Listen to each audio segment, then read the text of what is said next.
Warm, 63 Wednesday night. Thursday, sunny skies, a fast warm-up. It's a hot afternoon for opening day. 92 for the high on Thursday. We've got some showers and thunderstorms coming in late Thursday night and cooler on Friday. From the Saliga Heating and Cooling Weather Center, I'm meteorologist Dave Murray on 104.1 FM.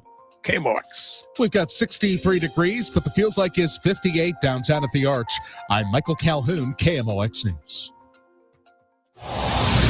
Traffic from the MichaelsFlooringOutlet.com Traffic Center. Well, we got trouble on southbound 170 right now. This traffic reports the service of the Woodlands of Arnold Senior Living. I mentioned that stall in the right lane, southbound 170, just south of Page. And then we have this injury crash southbound 170, south of Olive. All lanes are temporarily shut down because of it, so the jam goes back to about Midland on south 170. North 170 Gawkers are slow just north of 64 up to that point. Westbound 64, Kings Highway, out through McCausland's heavy. Lindbergh out to 270. Clarkson to Topgolf, 364 out to Highway 70. Westbound Highway 70, the busiest part is through Highway K and A to Z in Wentzville. South 270, south of 364 to Doherty Ferry, 44 to Gravois. Busy both ways between Ladue and Manchester are slow. Westbound 44, still some heavy traffic. Lewis Road to 109 from an earlier crash. Southbound 55, jammed. Gascon A Bates, it's slow. Approaching Butler Hill through Merrimack Bottom and at Highway Z. Route 3. Looks like we have a train crossing at Queenie. Southbound's backed up almost to the Poplar. Eastbound 70's backed up east of the Musial Veterans Bridge. 64 from 255 midway to 159. And westbound 44 is jammed downtown between the bridges. Next update at 5:20 from the MichaelsFlooringOutlet.com Traffic Center. The Woodlands of Arnold campus offers skilled rehab, a beautiful assisted living community, and a secure memory care to keep your loved ones safe. Check us out at rspseniorliving.com. That's rspseniorliving.com. News, traffic, and the latest on the Redbirds. This is the Redbird Rush Hour on KMOX. Sponsored by Busey Bank. Building community with Busey Bank. Beyond the game.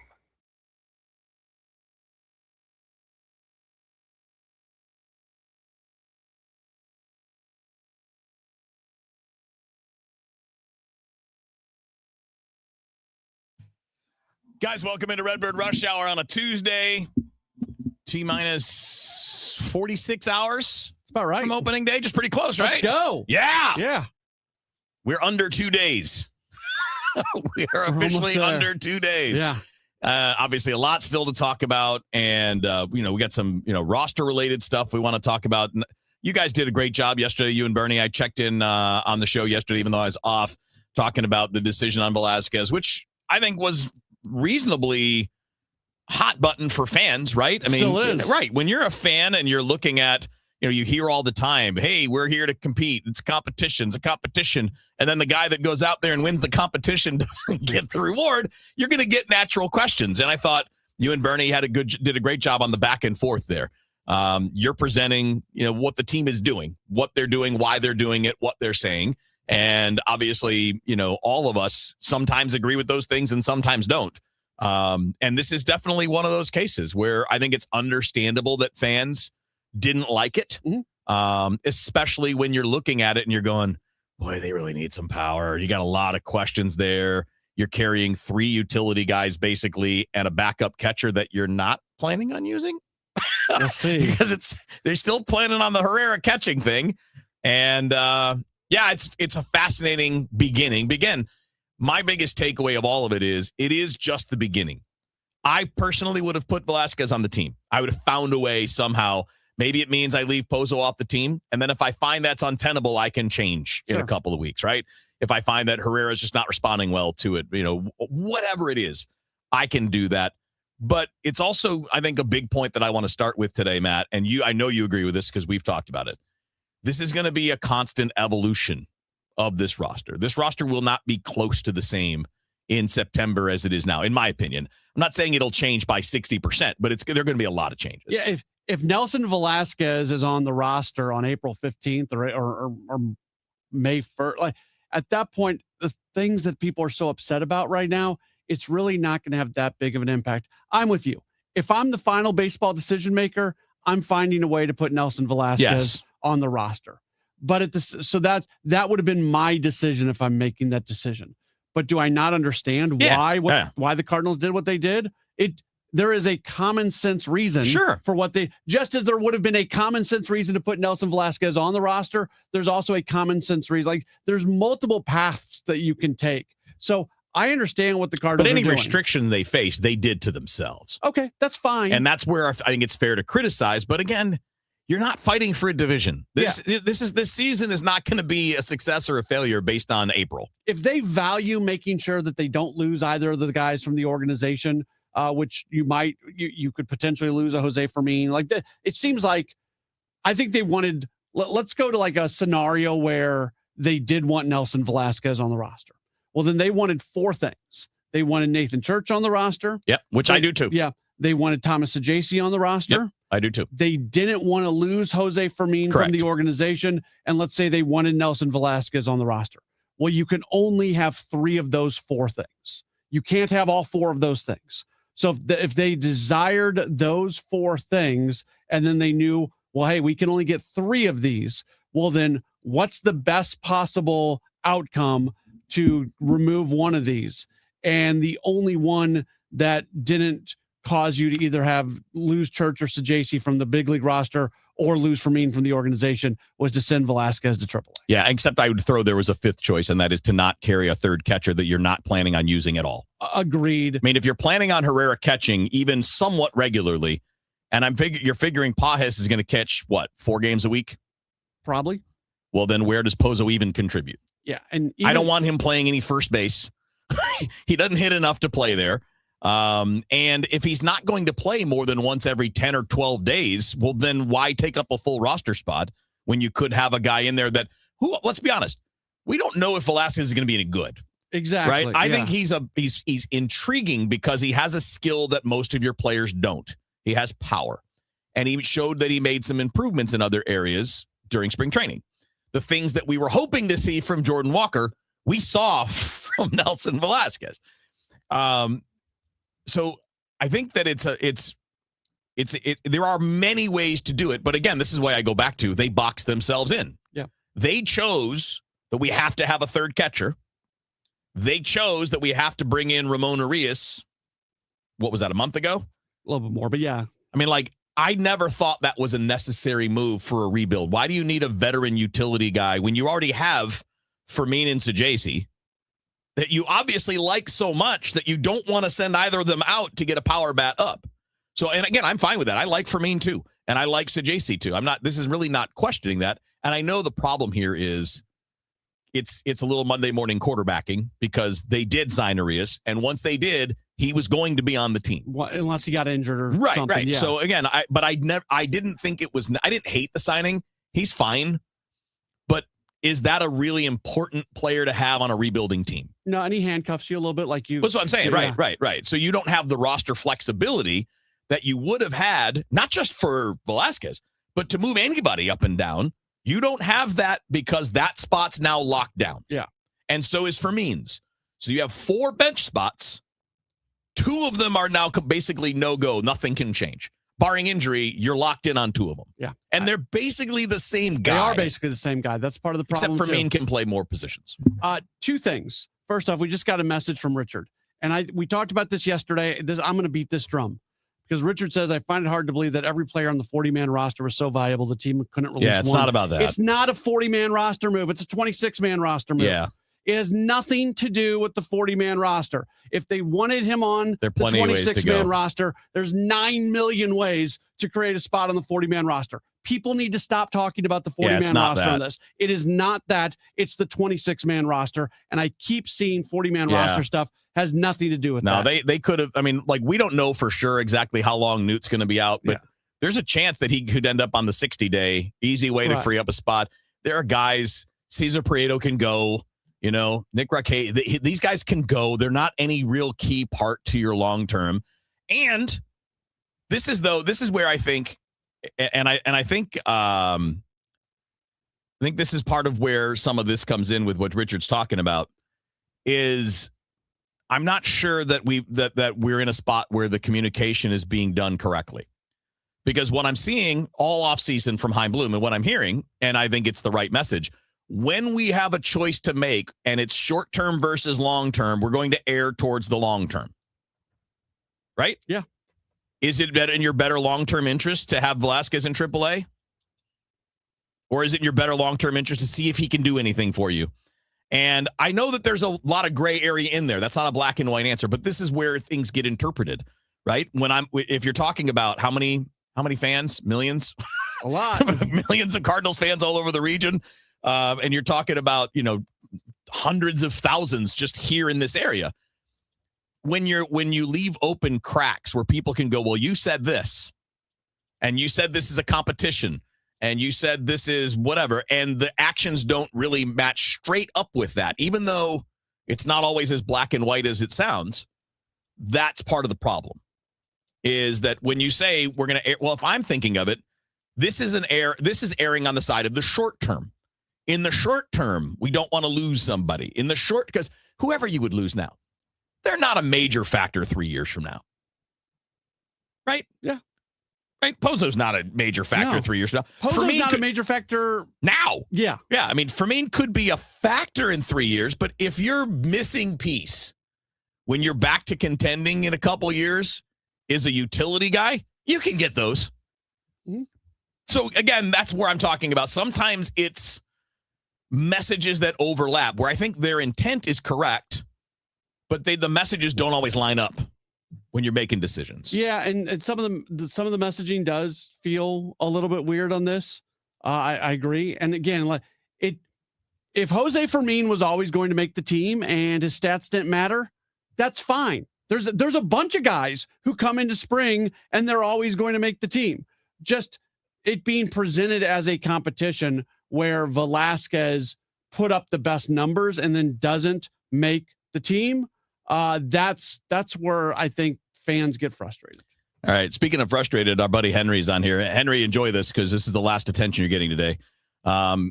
First, you start the show with 3 messages that are before we even talk. So they may or may not be on topic, but you're just waving pom-poms. The best fans in baseball. Like, okay, that's fine. We understand you're an enthusiastic fan. That's not a topic for radio. It's not a topic for radio to be like, so it's not about limiting comments. It's that your comments aren't on topic. And they're not even comments. Because I remember you, Henry, from the beginning of the offseason stating vociferously on this very same chat that Cardinals fans won't accept a rebuild, but now you're waving the pom-poms. Just relax, man. Talk baseball with us. Yeah. Don't come in and say, we got to be the greatest and we're going to be fill the stadium. That's not a conversation for talk radio. So what's a conversation is, hey, this Velasquez thing's interesting. Hey, what's happening in the 9th inning? Hey, what's the rotation going to look like in 3 months? Those are baseball conversations. That's what we do on Redbird Rush. Yeah, we really want the chat and also the text messages that come in at 314-436-7900. Just respond to what we're talking about, and we'll let everybody be part of the conversation. You can add something new if it's an actual baseball conversation and you just don't want us to bust out the pom-poms and recognize you for being the happiest fan out there. I mean, again, we love you, dude, but, that's not a topic. Left turn real quick before let's get back to baseball. Because I was thinking about this. So, because this guy actually got traded today inside of the division, and it made me thinking because we put so much stock sometimes into spring training numbers. Kevin, there was a pitcher in spring training in 2023 for the Cardinals. He had a 2.04 ERA, 17 2/3 innings, 4 runs, 13 hits, 18 strikeouts, and 5 walks. That's Miles Michaelis. In spring. No, it was Jake Woodford. Now, he made the team. Yeah. He did make the team. Yeah. And he was terrible. Yeah. And he really hasn't had any big league time since he got traded. Got traded today. That's why I was thinking of him. He got traded today from the Rays to the Brewers. So now he's going to be an all-star. Probably. For all these people who are claiming that the last 6 weeks proves that Nelson Velasquez it doesn't prove anything. Without a doubt this superstar player. Let's all remember Jake Woodford, who had one of the great spring trainings in the history of the Cardinals, and he was still Jake Woodford. You and I both our official position is we would like to see Velasquez here. Yes. But this is not, this is a 27-year-old who's bounced around, and he's not gotten a chance anywhere for real, and he needs to prove it. And AAA doesn't really prove it either. That's kind of the problem, right? Because nothing proves it until you're in the big leagues. Yeah, but it proves it a little. If he goes and does what he did in spring in Memphis, if he continues it. Yeah. Then you got to get him up at some point. We hope that happens. That's Matt Pauley. I'm Kevin Wheeler. Stick around. Redbird Rush Hour. We got more on the bullpen. Is it going to be a true committee? Is it going to be one guy? Is it going to be changing guys? We'll talk more about the outfield. What a mess the outfield is. We're getting into all that coming up here on Redbird Rush Hour. Don't let tax refund worries hold you back. File now with TurboTax on Intuit Credit Karma. They'll find every credit and deduction to help you get every refund dollar you deserve or your money back. Start filing today in the Credit Karma app. Traffic from the MichaelsFlooringOutlet.com Traffic Center. Well, we got troubles out there. This traffic reports the service at Chesterfield Fence and Deck. We have a jam on southbound Route 3 that goes from the Poplar all the way down to Queenie. We want to talk about our USPS Ground Advantage reliable route. You can get off eastbound 64 at Tudor instead. Skip Route 3, get off at Tudor to 19th Street. Turns into Falling Springs, Tudor to 19th to Falling Springs for an alternate route there. Getting to the Poplar Street Bridge, eastbound 44 is backed up at 55, westbound 44 backed up between the bridges, eastbound 70, approaching Packers to 64, and 64, 255, midway to 159. That's all heavy. On the Missouri side, we still have restrictions, south 170, south of Olive. Left lane is open, traffic's jammed, south of Midland down to it. Northbound still backed up from 64 up through the Delmar area because they were looking at the southbound. We have a new injury crash in the right lanes, eastbound 70 before 170. Traffic's jammed back between Cypress and Air Flight on eastbound 70. Westbound 70, 94 to Zumbelt, TR Hughes to K. Busy. Southbound 270 backs up from 364 down to Ladue. It's heavy both ways between Manchester and Ladue. Southbound remains busy to Doherty Ferry, 44 to Gravois. Westbound 44 west of Lewis toward 109, still busy. Southbound 55 Arsenal to Bates and around Merrimack Bottom is slow. I'm Roger Brand at the MichaelsFlooringOutlet.com, or Chesterfield Fence and Deck, is your premier provider of fences, decks, patios, sunrooms, and more. Call them for a free estimate today, now offering 48 months interest-free financing on your next outdoor project. Chesterfield Fence and Deck, ChesterfieldFence.com. I'm Roger Brand at the MichaelsFlooringOutlet.com Traffic Center. For nearly 100 years, Busey Wealth Management has helped families and businesses make smart financial decisions that stand the test of time. From personalized investment plans to tax strategies that work for you, we take a big picture approach, connecting you with the right experts to help protect what you've built and plan for what's next. Busey Wealth Management, here for every chapter of your financial story. What a beautiful spring. Hi, I'm Tim Gamma from Gamma Tree Experts. When it comes to tree care, don't let a rookie with the chainsaw pinch hit for you. Always lead off with the pros from Gamma Tree Experts. Call our team of certified arborists to inspect your valuable trees and shrubs today. Knowledge and quality are hallmarks of our reputation for 60 years. For pruning, fertilization, or removal, call today at 314-725-6159 or visit us at gammatree.com. Your trees deserve the best care. Now, back to the Redbird Rush Hour on KMOX. Sponsored by Busey Bank. Building community with Busey Bank. Beyond the game.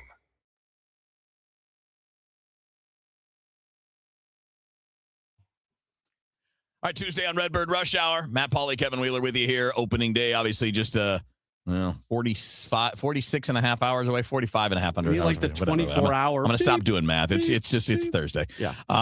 We're going to get to this, so let's jump in on the chat to Hippo Man says, who do you guys think is going to be the closer this year?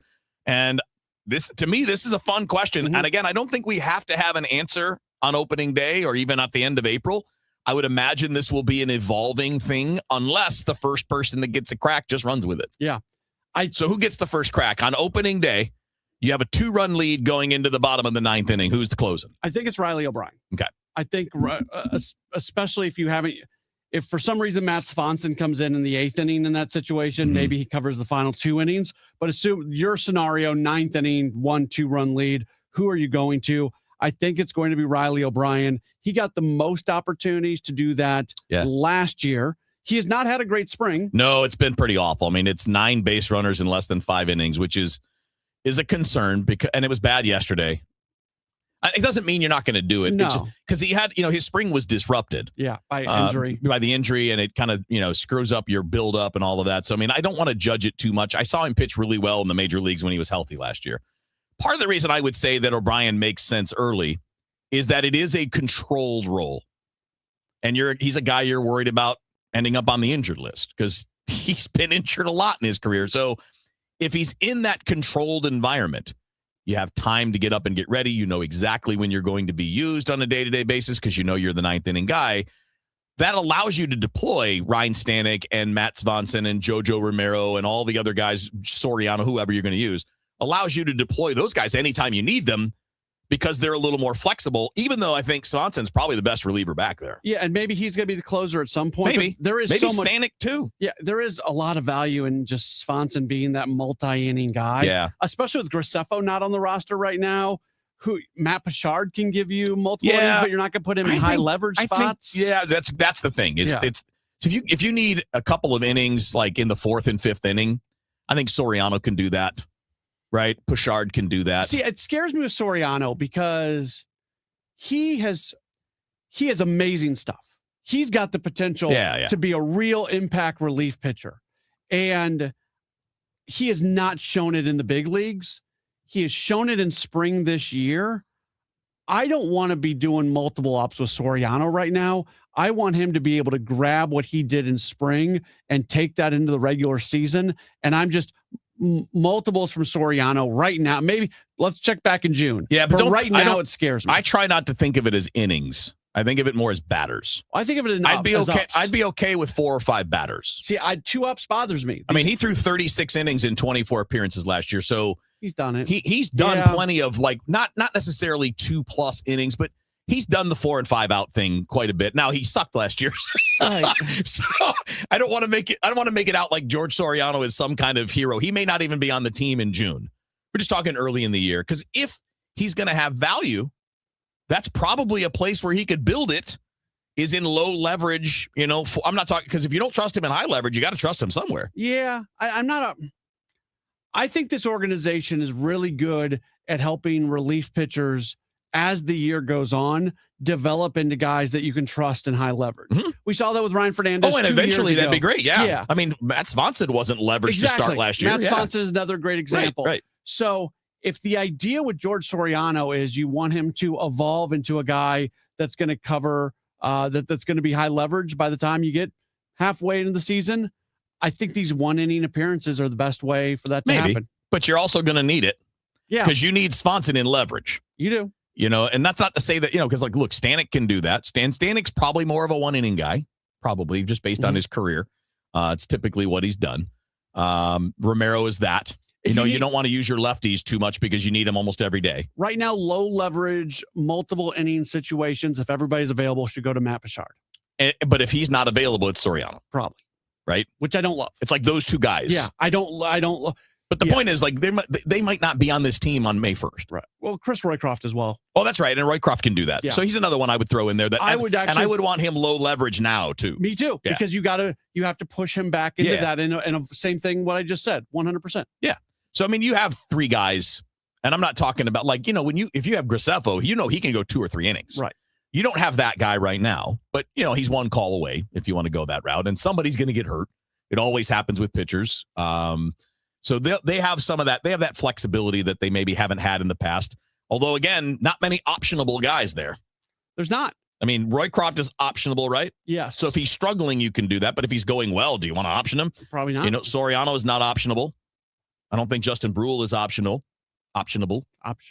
Yeah. Got to make sure you say all those syllables.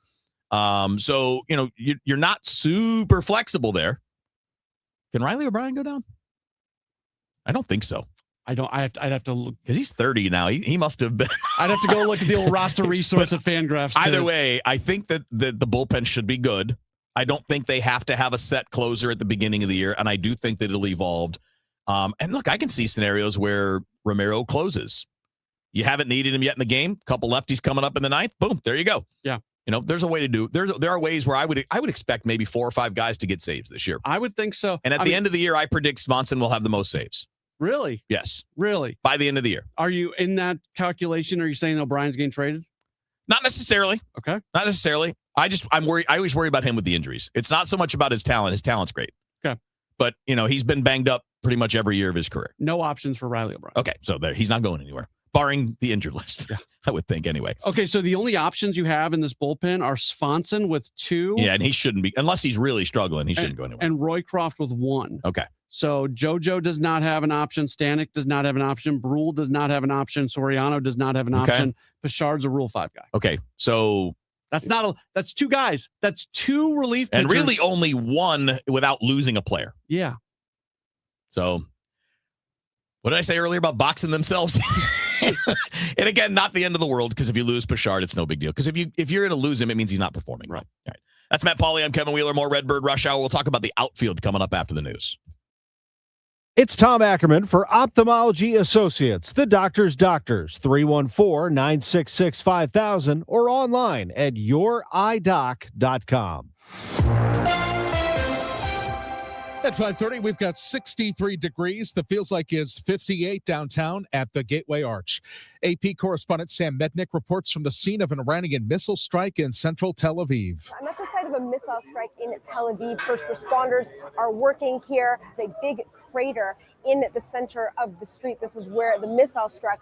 Apartment buildings have been largely damaged. The facade has been blown off. There are shards of glass along the ground here. Now, responders say that so far no one has been killed, and they are still searching for people who are injured.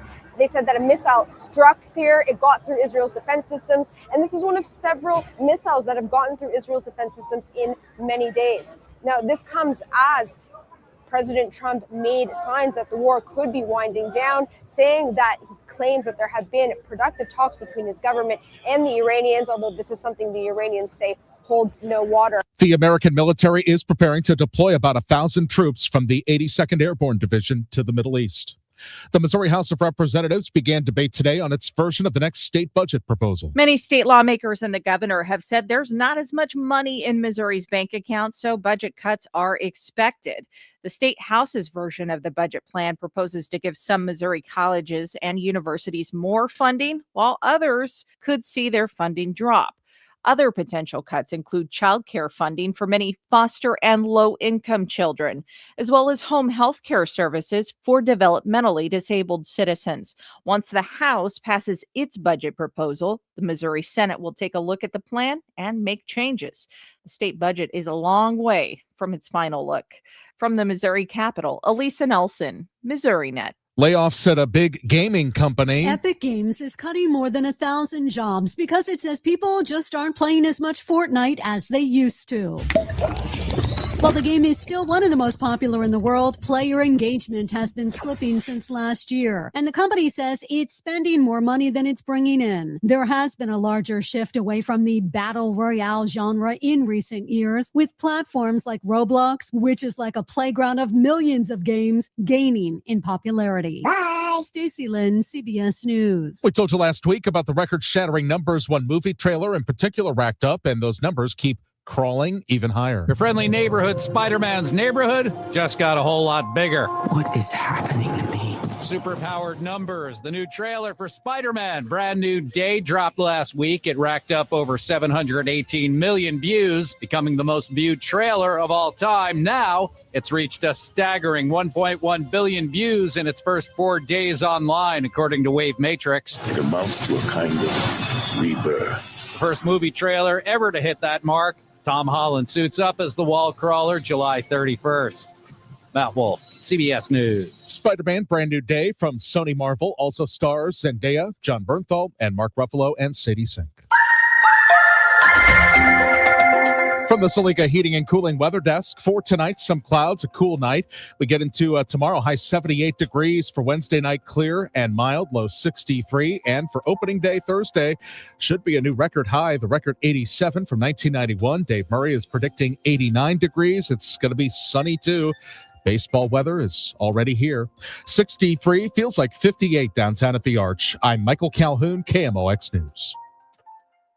I'm John Morgan of Morgan & Morgan. My best advice to you when hiring a lawyer for your injury case is simple. If you know court personnel, ask them who they'd hire. They know. If you know an insurance adjuster, ask them. They know. And then ask them about us. Ask them about Morgan & Morgan. They know. I look forward to talking to you soon. There's only one Morgan & Morgan, America's largest injury law firm for the people. Injured? Dial pound law. The choice of a lawyer is an important decision and should not be based solely upon advertisements. Past results afford no guarantee of future results. Every case is different and must be judged on its own merits. Are you struggling with hearing loss? Do friends and family complain that your TV is too loud? Are you tired of asking people to repeat themselves? If you want to hear clearly again, but don't want a bulky hearing aid that makes you look old, you need to try Atom X by Audion Hearing. The Atom X is a life-changing breakthrough, precisely designed by top audio engineers, fits comfortably in your ear, is nearly invisible, and lets you adjust your sound so you can hear conversations clearly, at home, at dinner, or on the go. And right now, you can try the Atom X risk-free for 45 days. Call Audion Hearing now at 800-295-HEAR. That's HEAR for a 45-day risk-free home trial with free shipping and money-back guarantee. The Atom X is lightweight,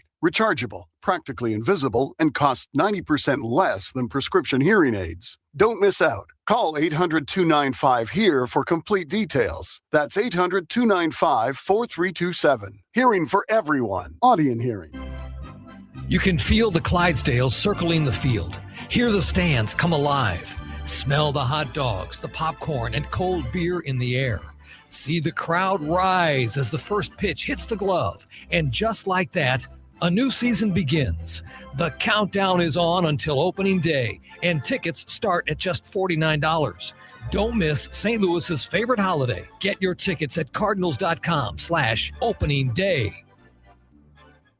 Hot matchup, colder drinks, only at Busch Stadium when the Cardinals host the Tampa Bay Rays on Sunday, March 29th. Fans will take home a stainless steel Cardinals tumbler presented by Coca-Cola and Quick Trip, designed to lock in the cold and show off your Cardinals pride. It's the perfect companion for 9 innings and beyond. A practical addition to any Cardinals collection that'll keep you cool all game long. Tickets are available at cardinals.com/promotions. This is Nolan Gorman.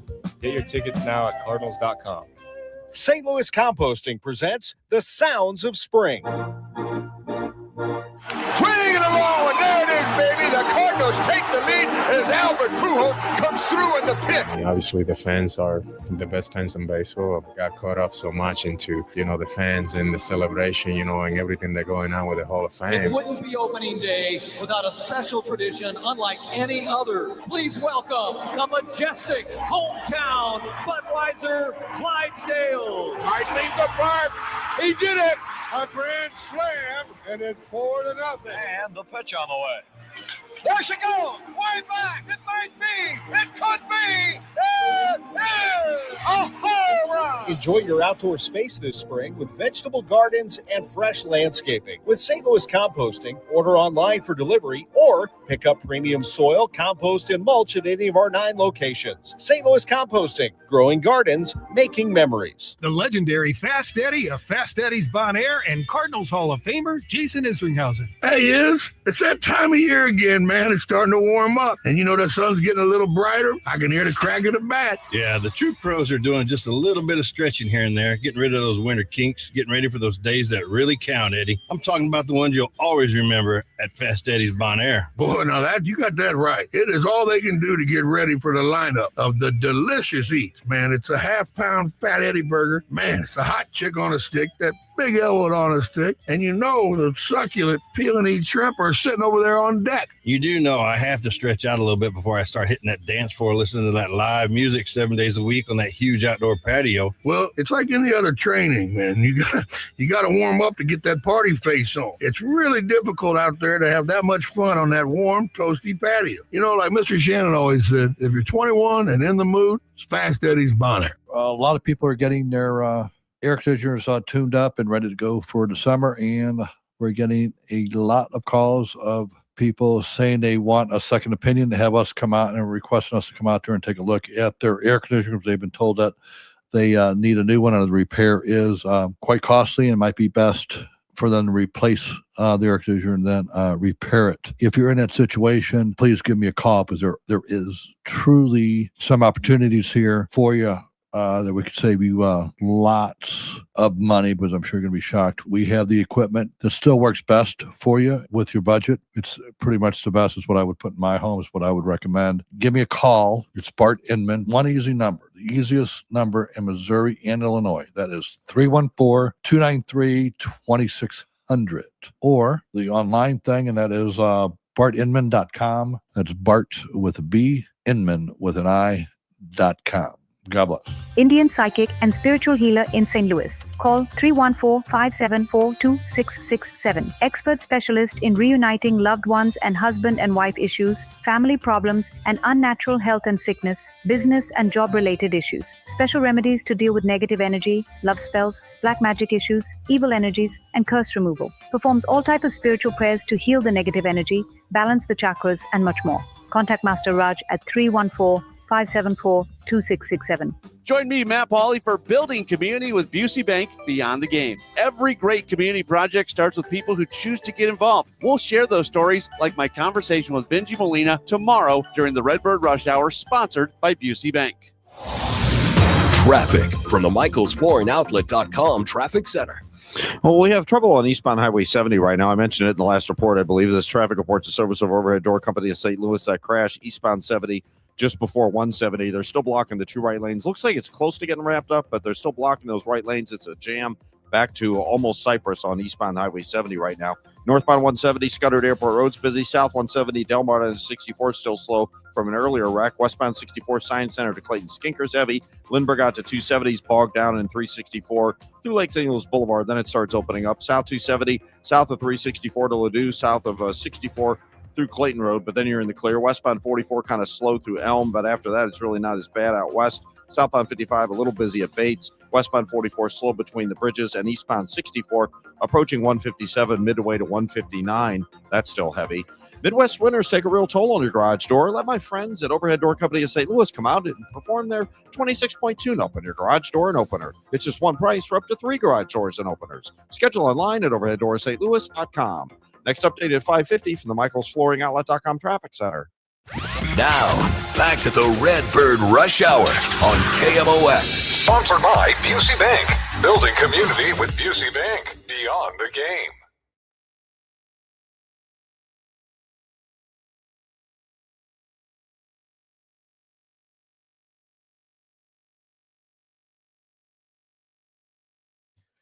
All right, Redbird Rush Hour, Matt Pauley, Kevin Wheeler with you here. All right, time to talk about the outfield. Now, the nice thing about this, there are a couple things that are pretty solid going into the season, right?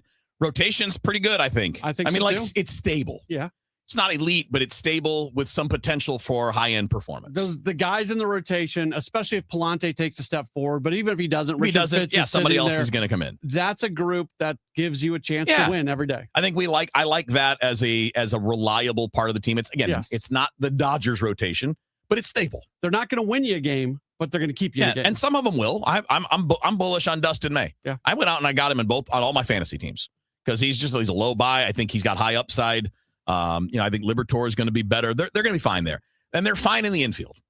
Yeah. You got depth. You got 4 solid starters. We're all right there. We talked about the pen. Actually, we both like the pen. It's just a matter of how they order it. But it's a good pen, I think. It is. So we are worried about mostly the outfield and power, and those two things are linked. Mm-hmm. The outfield is a mess right now. You have talent, but you have a lot of questions, right? Like everything is a question. Can your center fielder and right fielder hit? We don't know. You know your center fielder can play the position, can field. Yeah. And you would ask the same question about the left fielder if you knew who the left fielder was. Well, that's the thing. We don't have a left fielder, but we have guys. It's going to be Nathan Church. It's going to be Sid J.C. Fermin. These guys are all going to get time out there. But to go back to your last question, can any of them hit? And none of them, other than Walker, the others don't project for power, like real power. I think Church can hit home runs, but I don't think he's a home run hitter. I think he's one of those like 14, 15 homer guys if he were to play a full year and play mostly. Yeah. But he's got to prove that, so he's not going to do that this year, I wouldn't think. If he runs with it a little bit, he is going to be the opening day left fielder. I would bet. Sure seems like it, yeah. And the second thing is, I don't think he actually has to do that much to basically keep that job. And this is the hard part for me is I really like him, and I want to see him play every day while Newt's out. And I mean against lefties, too. I don't like pigeonholing young left-handed hitters as, platoon guys early because I think you lose the skill if you don't use it. Ali said yesterday very bluntly, it is not going to be a platoon situation in left field. I know, but they also said that it was going to be a competition in the spring. I'm just teasing. I agree. I think they'll live up to that because when I forget, where was it that he was asked about it previously? It was a week or two ago. And he did say, we're not looking to try to platoon Gorman. We're not looking we want these guys to be everyday players. So it's good. I think Church has the ability to be that. And I think he's a great insurance policy if Victor Scott doesn't hit. Yeah. Because I think he can absolutely defend and be a quality center fielder. Church can. I would agree. And that gives you a little bit of wiggle room on if Victor Scott doesn't get going. Like if Mason Wynn doesn't get going offensively, you don't have wiggle room. I guess Thomas J.C. can play a little bit of shortstop. And so can Weatherholt if you need it. I would not mess with it, but you can. Yeah. But it's probably J.C. That's probably, and Arias used to do it. I'm not so sure he plays there anymore. I mean, he used to, but it's been a while. Yeah. So with the center field situation, if Victor Scott doesn't start, because he's also a high-end defensive player. Now, being a high-end defensive player at shortstop and being a high-end defensive player in the outfield are completely. But at least Wynn has shown the ability to be a roughly league average hitter. Yeah, and that's fine for a Gold Glover. He hit 080 in spring last year, and he had his start to the season wasn't. Well, terrible. that's the problem with last year, right? The problem with Wynn last year is the first half he looked like he had made offensive improvements, and then he played with a bad knee for 3 months, and it sapped his production. At least that's what I think. Let's hope he can stay healthy this year because I do think he's got an offensive gear that we haven't seen yet.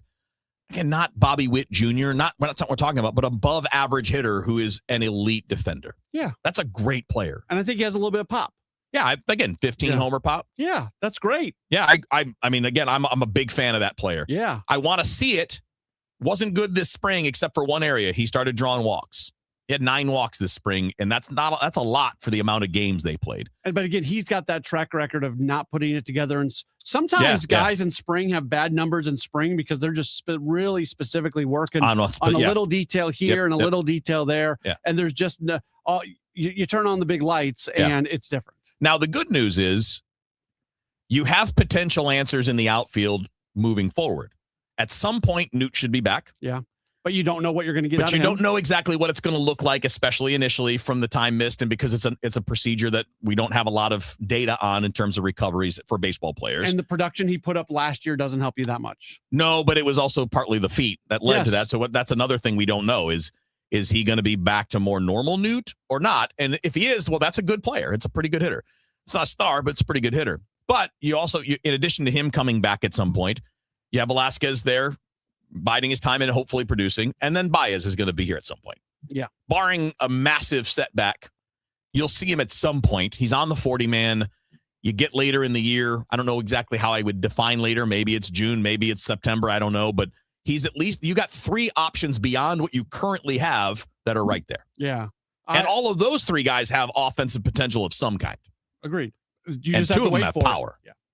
So the outfield early is kind of ugly. I would like to see Sajaci get some run, like on a regular play, not necessarily at one position, but like play 5 games a week. I would love to see him be a priority player over like Fermin and Arias because I think he's got some pop. He's not going to get to it though if he doesn't play. I just want to make sure that the guys who are actually hitting are the guys that are in the lineup. Well, I mean, yeah, that's going to be. I'm going to be fascinated to see how they do this with Walker and Scott.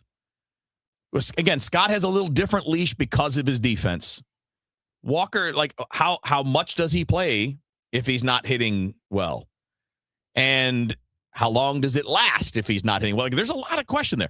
Now, again, if he figures it out, we can all have our various levels of optimism or lack thereof. But if he figures it out, you could actually have a fun player later in the year, but it's just all a big who knows at this point. That's Matt Pauley. I'm Kevin Wheeler. Stick around. We'll wrap this thing up, get a couple more questions from the chat, and then I think I got a couple other things banging around the back of my head we'll get to next here on KMOX. I was ordering food for the office from the same few places for too long. For workplaces suffering with office food fatigue, every day's a struggle. Before starting Easy Cater, I assumed having no good vegan options for Carl in finance was normal.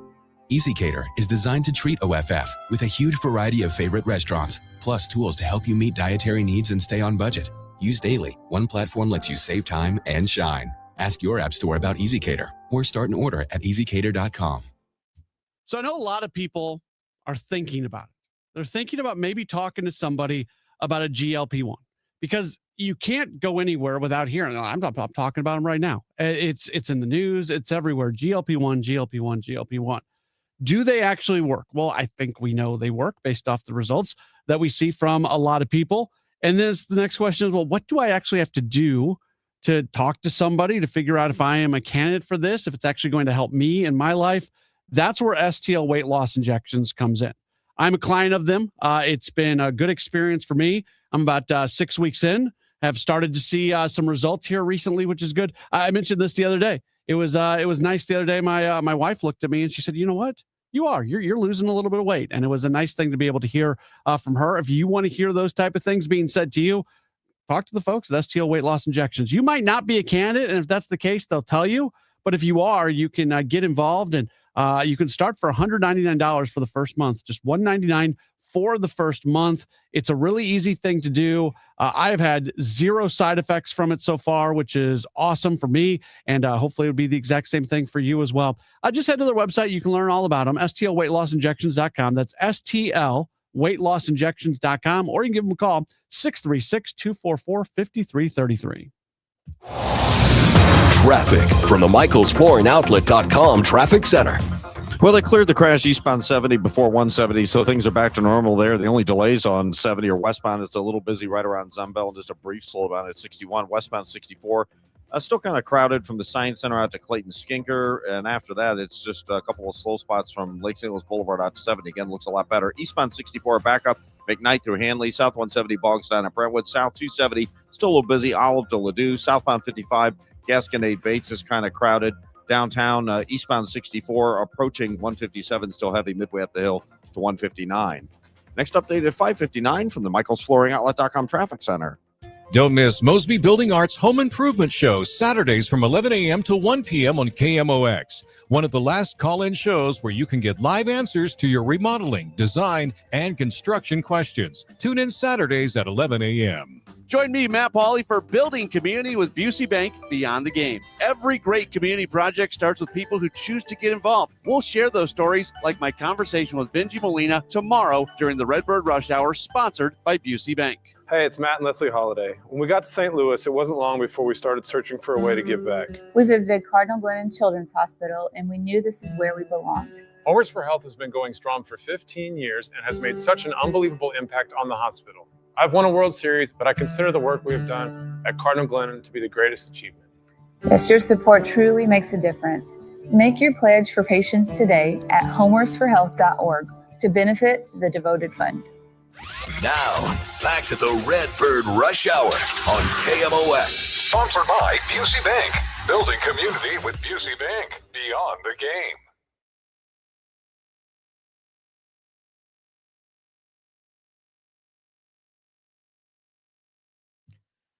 All right, Redbird Rush Hour. Matt Pauley, Kevin Wheeler with you here. Just a few more minutes. Matt, what do you got tonight, man? I know you're working on something cool for the outfield. Yeah, so I wanted to... A lot was said yesterday between Oliver Marmol and Chaim Bloom, and I think people have heard bits and pieces of it. And really, when we talk about the left field situation, when we talk about the Nelson Velasquez situation, when we talk about Sajaci, Fermin, Church, Newt Bar, that's all part of like one big puzzle. Yeah. And sometimes we talk about the Nelson Velasquez decision just as if it's its own thing without all this other stuff going on. So I've put together basically all the audio that was from Ali and Chaim from yesterday, talk about all those things, and we'll try to put the puzzle together. Have a few guests tonight. Amy Marks, of course, will be on for our weekly Hockey Amy conversation. Right. Lynn Worthy from the Post-Dispatch will be on. Somebody else will be on too. But yeah, it'll be a good job. Looking forward to it. Yeah. Looking forward to hearing you guys talk about how the Blues are ruining their chances of getting the number one pick by finishing strong. I'm not saying they shouldn't try. It's just a joke. Yeah. They should absolutely be trying to win games. That's what players are supposed to do. They should try to win games, but we don't want them to win games. I know. We're finally, unless you pull off the miracle, which is not going to happen, but like you would be better off improving your chances at the number one pick than you would be at winning 6 or 7 of these last 10 or 12 games. Yeah, they're 8 points out of a playoff spot, so essentially they would have to win out. Yeah, and need other teams to lose. Yeah. It's not impossible, but it would be miraculous if it were to go that way. When you're thinking about, and we don't have a lot of time here, so we can do this in a minute. So when we're looking at the opening day lineup, do you expect anything unexpected? Because I really don't. I feel like it's going to be pretty straightforward, right? Yeah. Church in left, Scott in center, Walker in right, infield as we expected, Pais behind the plate, Herrera is DHing, and then obviously Liberatore on the mound. Yes. I mean, we'll see the order. I hope that Weatherholt's leading off. It'd be good. He's that kind of guy. Yeah. I mean, it'd be a nice replacement for Donovan because he has that same skill set for drawing walks and working counts and things. It's a cool moment. Like, this is a guy who so much represents who you are going into. Yeah. Let him be the first hitter and make his major league debut in the first inning on opening day. One of my this is not a Cardinals thing. This is just a baseball thing. One of my things that bugs me in baseball is when they want to protect like hot shot rookies. These guys hit basically first, second, or third their entire lives. Yeah. They're not going to be weirded out by doing it in the major leagues. There are guys there that you should protect. JJ Weatherholt is not one of them. No. Yeah, guys that are a little more erratic, guys that are a little more up and down or streaky or whatever.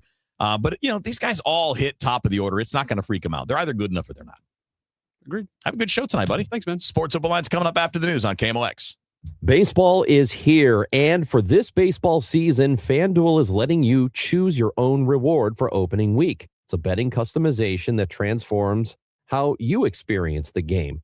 Make your choice, and the reward will be ready to use on your next MLB bet. FanDuel, as you may or may not know, is the home of home runs, and in fact, I like Juan Soto, 37.5 for the season. I'm kind of feeling like you might go over that. So if you're ready to play your game, this is the time to do it with FanDuel. FanDuel.com/Missouri. That's FanDuel.com/Missouri to choose your reward for MLB's opening week. FanDuel is an official partner of MLB. Must be 21 or over and present in Missouri. Opt-in required. Rewards are non-withdrawable. Restrictions apply, including bonus and token expiration, leg requirements, and max wager amount. See terms at sportsbook.fanduel.com. Gambling problem? Call 1-800-GAMBLER. If you owe back taxes, listen carefully to rule number 1. Never go up against the IRS alone. They're cracking down, freezing bank accounts, garnishing paychecks, canceling passports. Even your home or business could be at risk. But here's what they don't tell you. The IRS has powerful tax relief programs that could save you thousands if you qualify. That's why smart people call Optima Tax Relief, America's #1 tax resolution firm. Nobody knows these programs like the experts at Optima. Their team of tax attorneys and licensed professionals have resolved over $2 billion in tax debt for people just like you. The IRS is not stopping, so don't wait and don't take them on alone. For tax help you need, for tax help you can trust, call Optima today for a free consultation. Call 800-348-0269. 800-348-0269. 800-348-0269. Optima Tax Relief. Some restrictions apply. For complete details, please visit OptimaTaxRelief.com. It's about time delivery worked on your schedule. Same day, next day, or scheduled in advance. However you plan it, the Home Depot delivers the whole job. From drywall to doors, plumbing to paint, we'll get it there when you need it. Because on the job site, timing is everything. You order, we deliver. It's that easy. The Home Depot Pro. It's about time. My name is Whitney Allen, and I'm a widow. My husband, Ryan, died. We never thought we'd ever have to use life insurance, but the unexpected happened. With Ethos, signing up was fast and 100% online. You can get a quote in seconds, apply in minutes, and get same-day coverage. No medical exams, and you can get up to $3 million worth of coverage. I'm grateful we were prepared. Get your free quote at ethos.com/radio. That's ethos.com/radio. Paid spokesperson. Time spent on application may vary. Online health questions required. This is Congressman Bob Onder. Tax season is here, and Missouri families are already seeing the real impact of the Working Families Tax Cut Act. House Republicans are delivering real results for hardworking Missourians. According to the Council of Economic Advisors, the bill is projected to raise wages in Missouri by about $3,000 to $6,000 over the next 4 years. That's more money for groceries, gas, and greater security for your family's future. In Congress, I'm working to protect working families, strengthen our economy, and ensure you are keeping more of your hard-earned money. Paid for by official funds authorized by the House of Representatives. For the last 33 years, you've discovered that at Banner Construction, we pride ourselves on quality craftsmanship. We believe the single most important decision homeowners must make when considering an exterior restoration project is who do you hire? At Banner, we provide well-engineered, meaningful, long-term solutions to transform your home into the pride of the neighborhood. Let us help you fall in love with your home all over again. Call or visit bannerconstruction.com and have a banner day. Traffic from the MichaelsFlooringOutlet.com Traffic Center. Well, the highways have really thinned out. They're looking pretty good now. We just have a little bit of a slowdown on eastbound 70 through Packers Avenue. It opens up before you get to 64. And eastbound 64, just a brief slowdown east of 157. It's not even midway to 159, so not much to worry about there. If you're headed south on 55, that looks good all the way down into Jeffco from downtown. Eastbound 64, there's still some backed up traffic McKnight to about Big Bend. South 170, delays at about Brentwood Boulevard. Westbound 64 looks great out of the city. There's still slow traffic west of Lake St. Louis Boulevard out to Highway 70. Westbound 70, the only delays, just a little slowdown as you pass 61 to Highway Z. Still have roadwork delays on Highway 30 between Dittmer and Grubbville right around Ridge Road and on 21 north of Washington State Park. For the Michaels Flooring Outlet.com Traffic Center. Celebrating 100 years of informing and entertaining. KMOX AM St. Louis. KMOX FM Hazelwood. The voice of St. Louis. This is CBS News on the Hour, your home for original reporting. I'm Jennifer Kuiper. There are new signs the White House is looking to reach a deal with Iran to end the war, even as new airstrikes target Tehran, and Iran has launched more missile attacks at Israel and other U.S. allies. CBS's Tina Kraus with the latest. President Trump said constructive conversations are buying time, and he's holding off on strikes against Iranian power plants for 5 days, after earlier threatening an attack if Iran didn't fully open the Strait of Hormuz. In a new video message, Iran said it will continue to exercise strategic control over the strait until the U.S. and Israel call off their attacks. The Minnesota Attorney General is suing the Trump administration for evidence related to 3 shootings by federal officers. Minnesota state and county officials allege they are being blocked from investigating the shootings by federal agents of Renee Good, Alex Preddy, and Julio Cesar Sosa Solis. CBS's Sarah Lynch has more. Historically, when there's been a shooting like this, whether it be involving a federal agent or a local law enforcement official, there has been partnership and cooperation among all the agencies as they investigated to determine whether it was a lawfully justified shooting or if it was an abuse of an authority by the law enforcement official who fired the shot. Airlines have begun urging lawmakers to end the partial government shutdown, and the frustration is growing. CBS's Cammie McCormick. Delta Airlines says it's suspending special services that it usually offers to members of Congress as passengers wait in long security lines and TSA agents go without pay. The airline says it will temporarily halt services like airport escorts for government personnel and red coat assistants. They may still receive preferred treatment depending on their Sky Miles, but not because of their position in government. NTSB Chair Jennifer Homendy says they're not sure which controller was in charge when an Air Canada jet collided with a fire truck at LaGuardia Airport, killing 2 pilots. There were 2 people in the cab, 2 people in the tower cab at the time of collision, the local controller and the controller in charge. The NTSB also says the fire truck lacked equipment needed to trigger a runway warning system. A delivery robot crash in Chicago. It's adding fuel to growing concerns about the city's pilot program. The small robot smashed through a glass bus shelter. No one was hurt, but Josh Robertson has started a petition to end robot deliveries. This pilot program has been more disruptive to everyday Chicagoans than a pilot should be. This is CBS News. Join Adriana Diaz and Kelly O'Grady for the perfect start to your weekend. Ease into your Saturday with CBS Saturday Morning on CBS and streaming on Paramount+.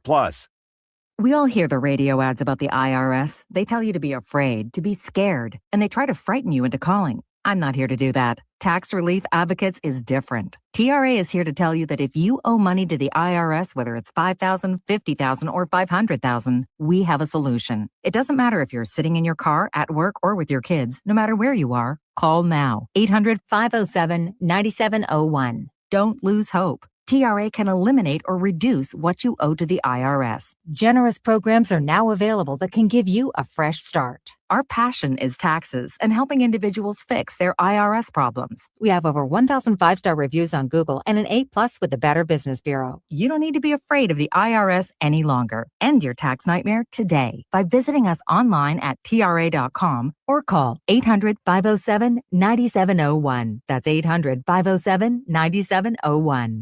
Tax Relief Advocates. Real solutions for real people.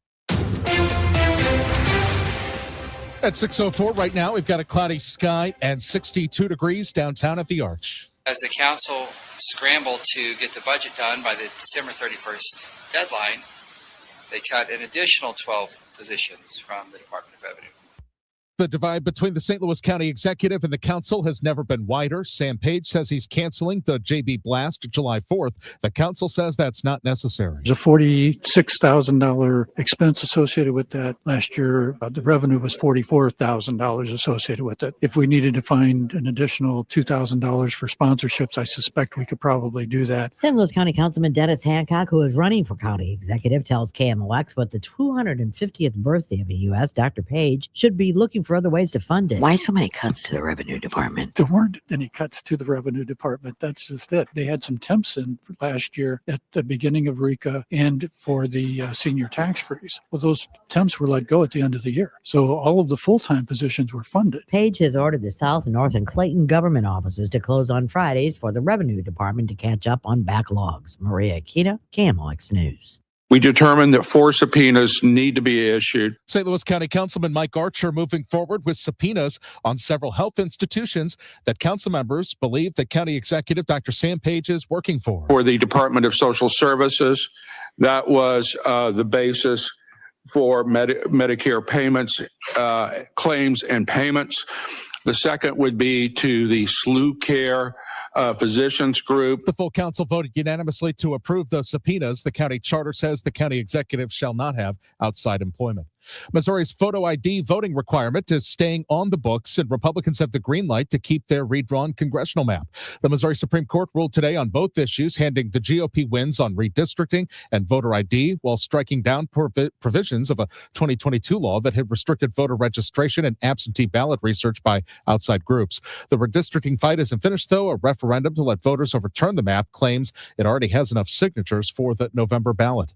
The EPA has completed a major milestone toward clearing the radioactive waste out of the Westlake landfill. This is the best news about the site that we've had in a very long time. Dawn Chapman with Just Bombs STL, as the EPA announced they've concluded their pre-excavation sampling of the landfill where the Manhattan Project radioactive waste was dumped.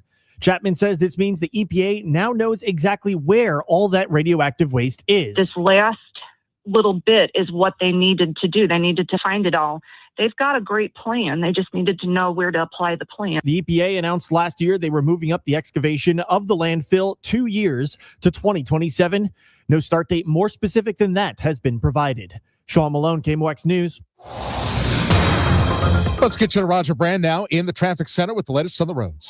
Well, it's not bad to wrap it up, Michael. This traffic reports a service of financial and tax strategies in the Richmond Heights area. We still have some heavy traffic eastbound 64 McKnight through to Big Bend, south 170 delays at Brentwood. Have an incident westbound 64 on the Poplar Street Bridge. It's jammed back to the Illinois side. Eastbound 70 east of the Musel Veterans Bridge over to Packers Avenue is backed up. And westbound 64 just a little slow at Prospect. 21 north of Washington State Park and 30 between Dittmer and Grubville. You got roadwork delays. Don't forget tonight's another night of restrictions south 270 at Ladue. 2 lanes closed. They're shifting lanes over in the Ladue construction zone from 8 tonight till 5 tomorrow morning. I'm Roger Brand in the michaelsflooringoutlet.com traffic center. If your retirement plan is mostly what if and a little fingers crossed, you deserve better answers than that. Check out Wealth and Wisdom Saturdays at 7 a.m. here on KMOX. I'm Gary Goldberg. Call 800-966-1690. Our temperatures started to edge upward a little bit today, and that's the trend right through Thursday. Some clouds around this evening and overnight. Evening temperatures, let's think primarily in the 50s and 47 for the overnight low. On Wednesday, sunny. It's warmer in the afternoon. It's also a warmer start. 78 for the high. Wednesday night, mostly clear skies. It's a warm 63 degrees for the overnight low. Thursday, opening day, sunny. Have to call it hot, a fast warm-up on Thursday. The high, 92 degrees. I'm going to stick with that number. The record for the date is 87 from 1991. The all-time March record is 92, the number I'm going with, and that happened back on March 24th, 1929. Thursday night, rain and a couple of thunderstorms late night. After midnight, I do not see severe weather at this stage of the game. 44 degrees, so it's turning cooler. Friday, some rain, some scattered thunderstorms first thing in the morning, then turning partly sunny. It's a cool day on Friday, 53 degrees. There's even a chance of a light freeze late Friday night into early Saturday morning. The weekend looks quiet right now. 59 on Saturday, 65 on Sunday. From the Saliga Heating and Cooling Weather Center, I'm meteorologist Dave Murray on 104.1 FM. KMOX. We've got clouds. It is 62, feels like 56 downtown at the Arch. I'm Michael Calhoun, KMOX News. Come on, let's get going now. From KMOX Sports. We're primed and ready. All day, baby. Man, let's go. This is the Graybar Sports Open Live. Graybar, your distributor for electrical and datacom needs. On 104.1 FM, KMOX. Here we go. Welcome in. It is a Graybar Sports Open Line. My name's Matt Pauley with you for the next 2 hours. We take you till 8 o'clock this evening.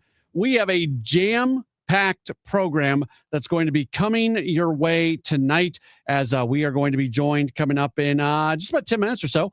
Lynn Worthy from the Post-Dispatch and STL Today is going to be with us. We'll talk mostly baseball with him. We might get a little Billikens with him as well. Later on this hour, our good friend Amy Marks, of course, Hockey Amy is going to be with us at 6:35 to talk all things St. Louis Blues.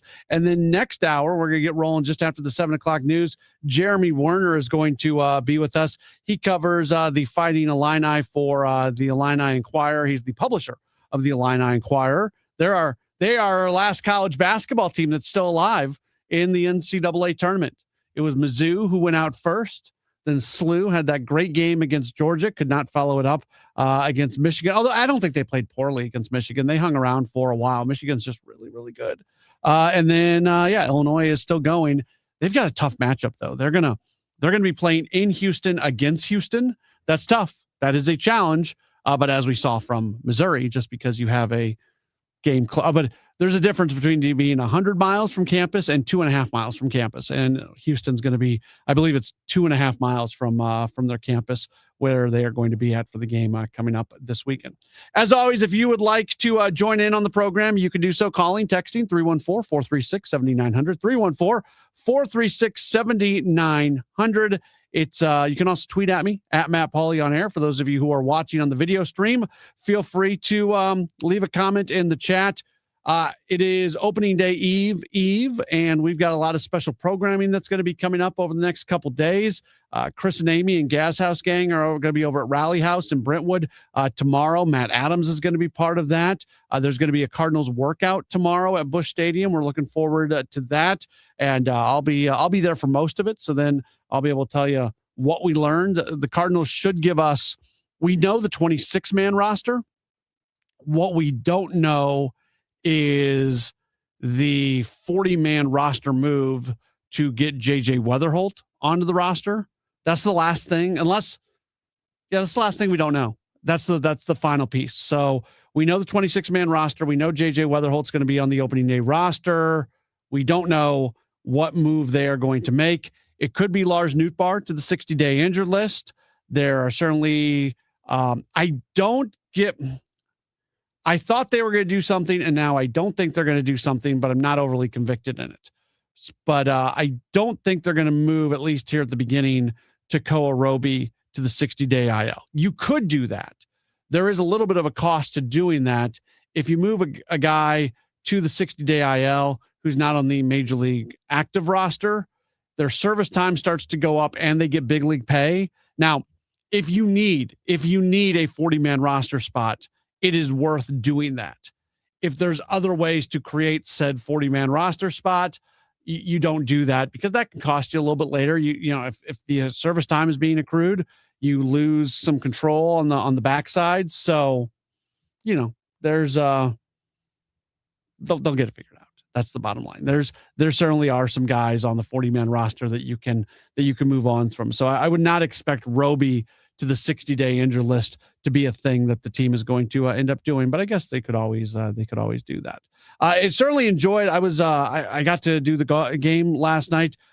Back on Thursday, the voice of the Cardinals, John Rooney, Ricky Horn, Mike Claiborne, will be back with you for the broadcast coming up on Thursday. But I got to go down to Springfield last night and do the game between the Cardinals and technically the Springfield Cardinals, but it was actually the Memphis Redbirds wearing Springfield Cardinals uniforms. Kyle Sixt is here. Kyle, I had never been to Hammons Field before in Springfield. They do a great job down there. I saw your tweet with the board of all the former Springfield Cardinals that had made it to the St. Louis Cardinals. Yeah. That was a pretty coul thing. And if they have stuff like that around the stadium, that's a pretty cool experience. Yeah, out in left field, they've got all the Cardinals World Series championship flags out there. I was impressed. I was really impressed with the ballpark in Springfield, and we had fun doing the game. And I went to Buc-ee's for the first time on the way back. I stopped at the Buc-ee's in Springfield. That's an experience. Yeah, that place is massive, I've heard. I was just telling you, we have the Wally's in, what is that, Fenton? Is that right? Yeah, Fenton? I believe so. Yeah, all right. So, and I'm a fan of going to Wally's. Wally's is great. The popcorn there is especially good. So good. The Wally's popcorn is really good. So you don't realize how much bigger Buc-ee's is compared to Wally's until you walk into Buc-ee's and it's like, whoa, there's all kinds of stuff. This is crazy. Gotta try it. I could spend hours here. And I bought my daughter's Bucky the Beaver t-shirts while I was there. Nice. So, my wife, so I almost got something for my wife. I was like, my wife is never going to wear a Bucky the Beaver shirt. Like, it is not. This will literally be a waste of money outside of just the money that I'm spending just to get the reaction. I'm going to spend $14.98 to just get a reaction from my wife because she's never going to do it. So fiscally conservative Matt said, no, do not get your wife a shirt. I give my daughters the shirts and my wife's like, did you get me one? Oh no. I don't think she was being overly serious. I was like, no, you would never wear it. You would never wear it. It could be an inside the house shirt. Well, we've got those. I don't need to drop $14.98 for her to have a t-shirt to wear inside the house. So that was my Buc-ee's. By the way, like driving back from Springfield, there are so many like roadside attractions. That's the road. If you want roadside attractions, I feel like I-70 used to be that way going through Kansas, but a lot of those places have closed down. I-44 going south, towards Springfield. There's still a fair amount of roadside attractions that appear to be going pretty strong. All right, we will get off that topic and we will get into actual sports things as we go along through the program tonight. Lynn Worthy is going to join us in just a moment or so. We'll get his thoughts a couple days short of the Cardinal season getting underway. We'll do that next. Don't go anywhere. This is a Graybar Sports Open Line on KMOX.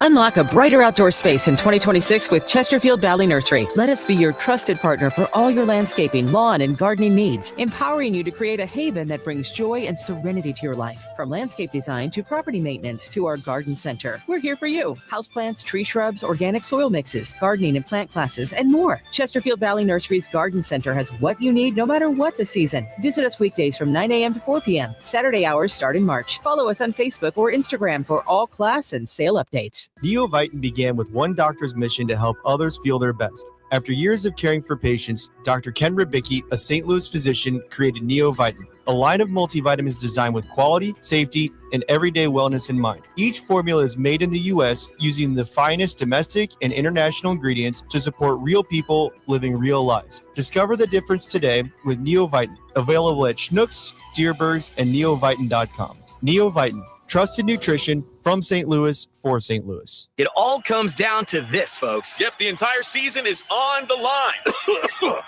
But my throat has officially thrown in the towel. Sounds like you need Vicks VapoCool drops. They're max strength and vaporize sore throat pain.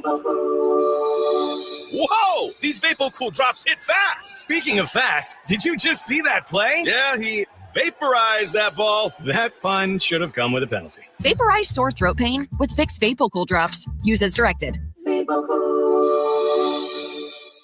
Thy ticket, Lady Jennifer of Coolidge. Well, many thanks, good sir. Hereeth my Discover card. They accept Discover at Renaissance fairs? Yeah, they do here. Discover is accepted at the places I love to shop. Get it? With the times. With the times? You're playing the lute. Yeah, and it sounds pretty good, right? Discover is accepted at 99% of places that take credit cards nationwide. Based on the February 2025 Nielsen report. When my wife and I got married after both graduating law school, we didn't have 2 nickels to rub together. Ultima had to give me her gas card just to drive home. We never could have imagined that one day we would have the largest injury firm in the world and $25 billion in money collected and counting. As good Catholics, we had 4 children fast. They all work in the firm today. Our family protecting yours. I'm John Morgan of Morgan & Morgan, but our greatest gift was years away, grandchildren. Today we have 6 and counting. It's the greatest joy that we have ever experienced. I think about them all day long. Our family promises to protect your family should you need us. Call us. It's easy. Visit forthepeople.com and make sure you hug your grandchildren. God's final gift to us. Morgan & Morgan, for the people. Injured? Dial Pound Law or visit forthepeople.com for an office near you. All hail Spamalot, the Tony Award-winning best musical comedy that will have you laughing your coconuts off. The Washington Post declares Monty Python's Spamalot is the funniest musical on Broadway. Entertainment Weekly calls it a hilarious fun fest. The Washington Post says it's unfair to laugh this much. Get your tickets now for the musical comedy event of the year, Spamalot, playing the Fabulous Fox May 5th through 17th. Tickets at fabulousfox.com. Bernie Miklas here for Saliga Heating and Cooling. Our family's called the Saliga family for 18 years, and we are grateful for Saliga's honesty, knowledge, and professionalism.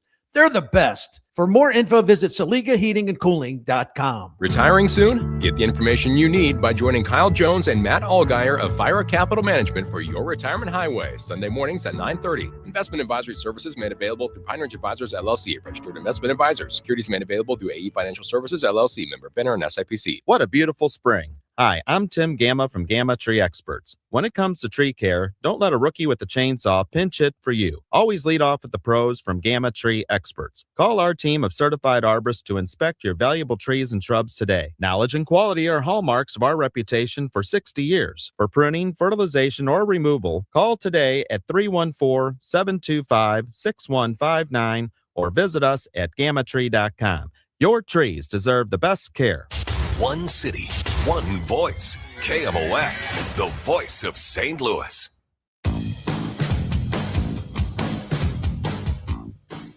Back at it here on KMOX. It is a Graybar Sports Open Line. We are taking you till 8 o'clock this evening. Cardinals opening day in a couple days on Thursday. Our coverage will start bright and early, 9 a.m. on Thursday. Network coverage will get started a little later, but we'll have Chris and Amy, and then we'll have Amy and Tom, and then we'll have Kevin and Dave, and then we'll have me, and we'll just get going. So from 9 a.m. until whenever the postgame show ends, nothing but Cardinals baseball here on KMOX. Right now, very happy to welcome back onto the program. He is our friend who works for the Post-Dispatch and STL Today as a sports columnist. He is Lynn Worthy. Lynn, always appreciate you finding some time with us. How are you? I'm doing well. Hey, Matt, were you able to pick up that T-shirt for me on your way back from Springfield? I did not get you the Buc-ee's shirt. I'm sorry, Lynn. Oh, man. Have you ever been to a Buc-ee's? I have not, actually. I have not. See, you should have put in to cover that game last night just so you could have stopped in at a Buc-ee's. Yeah, well, actually, I didn't even get back from Florida until yesterday. Okay. Until late. So, but I was tracking it from a distance. All right. Certainly fair enough there. What was your reaction when we found out yesterday that Nelson Velasquez is going to start the season in the minor leagues and that they are not putting him on the roster? I mean, I wasn't that. I guess I was somewhat surprised, but not really. I mean, I remember having this conversation with some people in the days leading up to it. You know, somebody said, "Oh, well, he's got to be on the team, right?" And my response was, "Well, he's earned it, but I wouldn't be surprised if they didn't do it just for the whole, the roster implications. You know, if they just want to keep bodies, then I wouldn't be surprised if he goes to AAA." So I mean, I'm not saying I predicted it, but I could see the path for that happening. But at the same time, if it was just on merit, yeah, he deserved to be on the team. At the same time, I was not shocked that they decided they just wanted to keep as many bodies as possible and not have to expose anybody and take anybody off the 40-man just because of the mode that they're in right now with the franchise. Yeah, and I guess people are the argument probably, even if people aren't voicing the argument this way, the argument actually comes down to the value of rewarding someone for a really good performance in spring versus the desire to not potentially lose players. And it seems like the Cardinals at this moment, and we'll see what happens. He could be up in 2 weeks and 3 weeks, or he could not perform at Memphis and we never see him in the big leagues. But it seems like, at least for now, the Cardinals are valuing holding on to as many players in the organization as possible. Yeah, and that's why I say the mode that they're in right now. I mean, I feel like, or I think back to teams I've covered in the past, whether it was the Royals when they were going through rebuilding cycles. One of the big things was just keeping as many people in-house as they could. If there was somebody they didn't have to make a decision on and they could keep everybody as opposed to making a decision that would potentially lead to them losing somebody, then you make the decision where you keep everybody and you delay making the decision where you potentially lose somebody. So, I mean, it's not, it's not surprising. At the same time, it's one of those things where everybody says, well, wait a minute, this guy, and you could debate whether or not he makes how much better he makes them, or if he's the better person to have on the team right now for opening day. But also, you got to look at what they've been doing and what they've been, how they've been proceeding this whole off season. I mean, having the best possible lineup opening day, I'm not surprised that wasn't the move. I mean, like if you listen to what's been going on, it's not okay. What's to have the absolute best possible lineup opening day was not going to be priority number one, at least not in my mind. I loved one of your recent leads on a column about JJ Weatherholt, where you called for him to experience some failure this year, and then you made reference to people who might read the first line of your paragraph and not be happy with it. But you went on to explain, I think you're right on. There's going to be some value this year for Weatherholt experiencing adversity and learning what it takes in the big leagues to fight through that, adjust, do everything that you need to do, because no matter how good of a hitter you are, everybody goes through funks. Everybody experiences some bad times, and that happening this year with Weatherholt, there absolutely is some value. Especially since if it happens this year and he has to work through it and correct things, and it could be things that stick with him for the rest of his career. So if there's something that, goes wrong, or if he realizes that, the grind of the season, he has to do different things, to take care of his body, and he has to, go through that this season, and maybe there's some rough patches. He figures that out. He realizes how to deal with it, and then he's got that with him, and he's got that knowledge, and he knows what to do going forward. He knows how to make that adjustment. He knows, he's not going into coming years and having not experienced things. So I'd rather him go through as many tough things as he can this season, not enough that it, breaks him down or chips away at his confidence and, does some irreparable harm, but enough that it, builds him up and it gives him the calluses and the growing pains and everything that he needs going forward. Because he's, this is his first year, and the biggest thing that you're doing is laying a foundation for what you hope is a long career and a successful career. Do you think it's healthy? Because there's a lot of expectations being put on Weatherholt, I think mostly from a long-term perspective, for sure, of what he can turn into. But there's also a lot of people, and maybe myself is included in that, there's a lot of people that are really looking to him being one of the better hitters on the team this year. Is it fair to put any type of expectation on Weatherholt for specifically 2026? I mean, is it fair? I don't know that it's fair, but I also don't know that fair is, what I don't know that fair is really, an option, or is the thing that everybody should be striving for. I guess a fair isn't the reality. Let's put it that way. Mm-hmm. Fair, is it fair? Maybe not. Fair isn't necessarily the reality. I mean, there's been guys who've never played, an inning of pro ball and get standing ovations before they ever come to the plate for their debuts, and people have already dubbed them the next, Hall of Famer and all that sort of stuff, and they have to deal with it. And it's not fair, but it's just the way it is, and it's okay. And then there's other guys that nobody thought much of, and maybe had to wait their turn when they could have been playing earlier and could have had much longer careers and accomplished much more. But because of circumstances, that they were delayed and things didn't happen that way. So I mean, fair, probably not, but fair is not what you get in Major League Baseball. We're talking with Lynn Worthy from the Post-Dispatch and STL Today. You recently had a column where you called for and merely agreed with the Cardinals for continuing to let Ivan Herrera to get out there and try to catch. There's kind of two schools of thought on this. The idea that Herrera hasn't shown the ability to stay healthy and also hasn't shown great ability as a defensive catcher. And we know how important his bat is to the lineup. So he should just give up catching and be a guy that you can always count on to be in the lineup. And then there's the point that you were trying to make about how important catching is to Herrera. There's some other value in having him as a catcher. There's certainly some flexibility on the roster that can go along with that.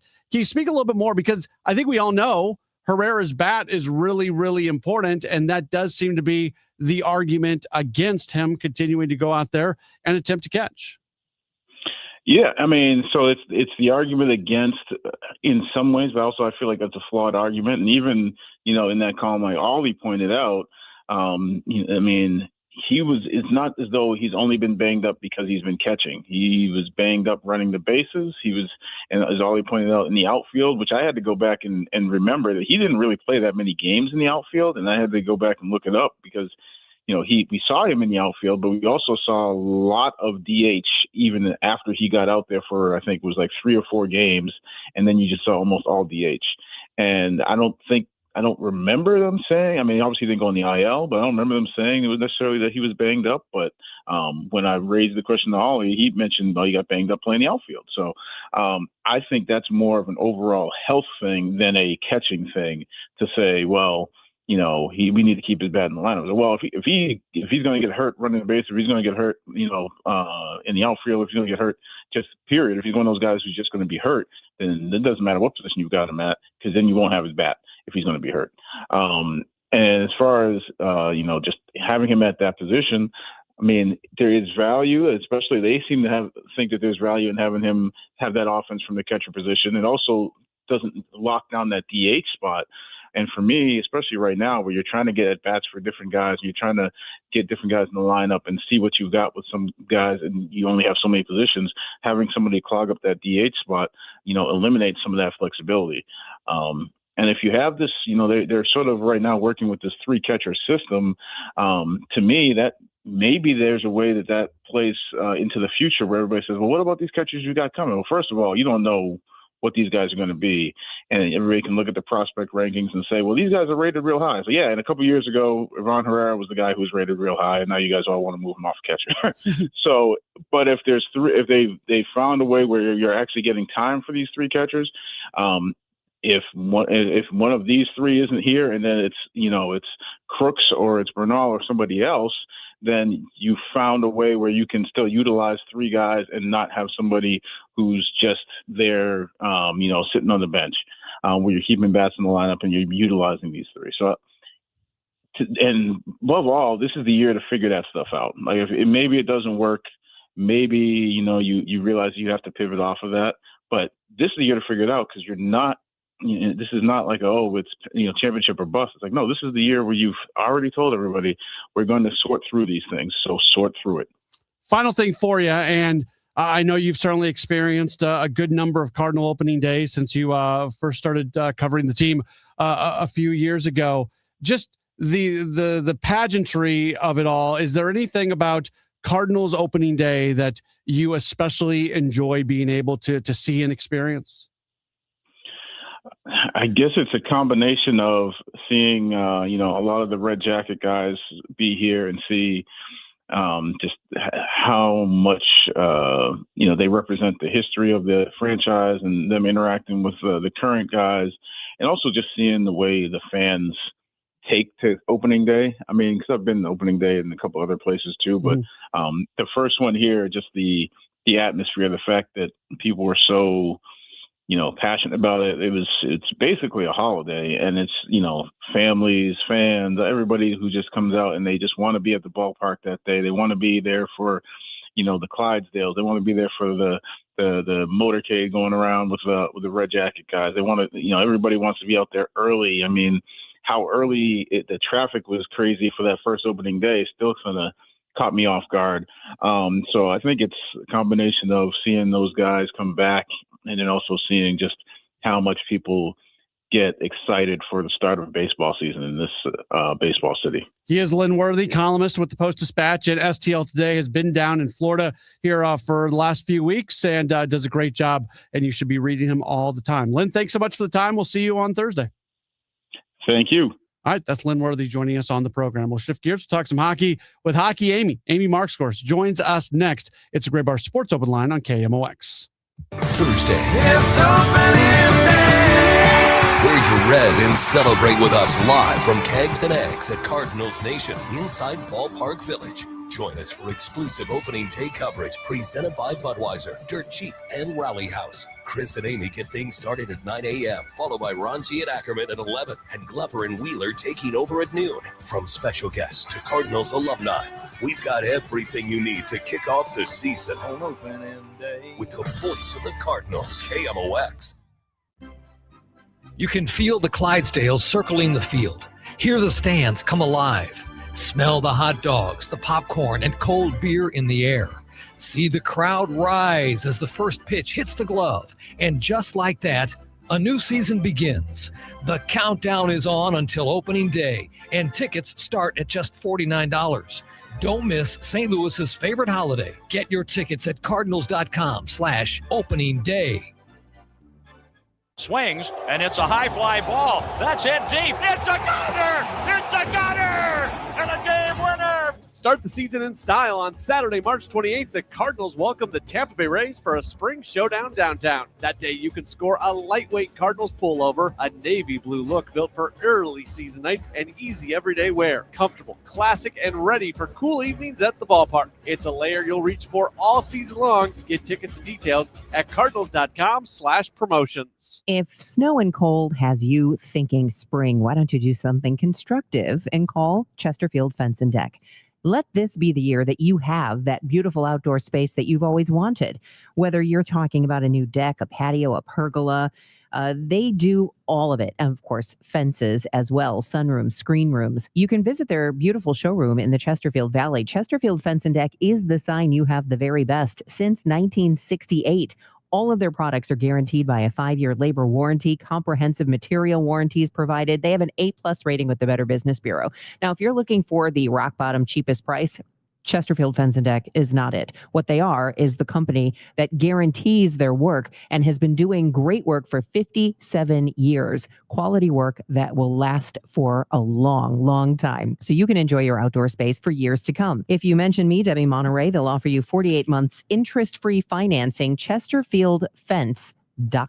Here in St. Louis, word of mouth still matters, and I'm pretty careful about who I recommend, especially when it comes to something as personal as estate planning. I'm Tom Ackerman. My family has been working with the Lederman Law Firm for over 20 years now, and the reason is simple. They don't just create documents and send you on your way. They help make sure your plan works. Because let's be honest, life changes. Family needs and circumstances change. Laws change. But most estate plans don't change over time as needs, circumstances, and laws change. They're outdated, sitting in a drawer. People assume they're fine, and their plan will work when they need it to work. At the Lederman Law Firm, it's not a one-time transaction. It's an ongoing process. They build a plan to protect your family and your assets, and then for a fixed annual fee, they help keep it up to date as both your life and assets change. Check out the Lederman Law Firm at LedermanLaw.com or give them a call at 314-514-9100. The choice of a lawyer is an important decision and should not be based solely on advertisements. Jen, I didn't know you shopped here. Hey, I'm hunting for something fresh for spring. Oh, girl, skip them all. Jewelry Television has the best spring looks right now. JTV, way ahead of you. Just hit up JTV.com yesterday. Scored the cutest clover earrings, 2 tennis bracelets, and this gorgeous pearl ring. Right now, new customers get $20 off any purchase of $99 or more at JTV.com. Oh, and gold hoops and this turquoise bracelet. Just a couple things, huh? Maybe more than a couple.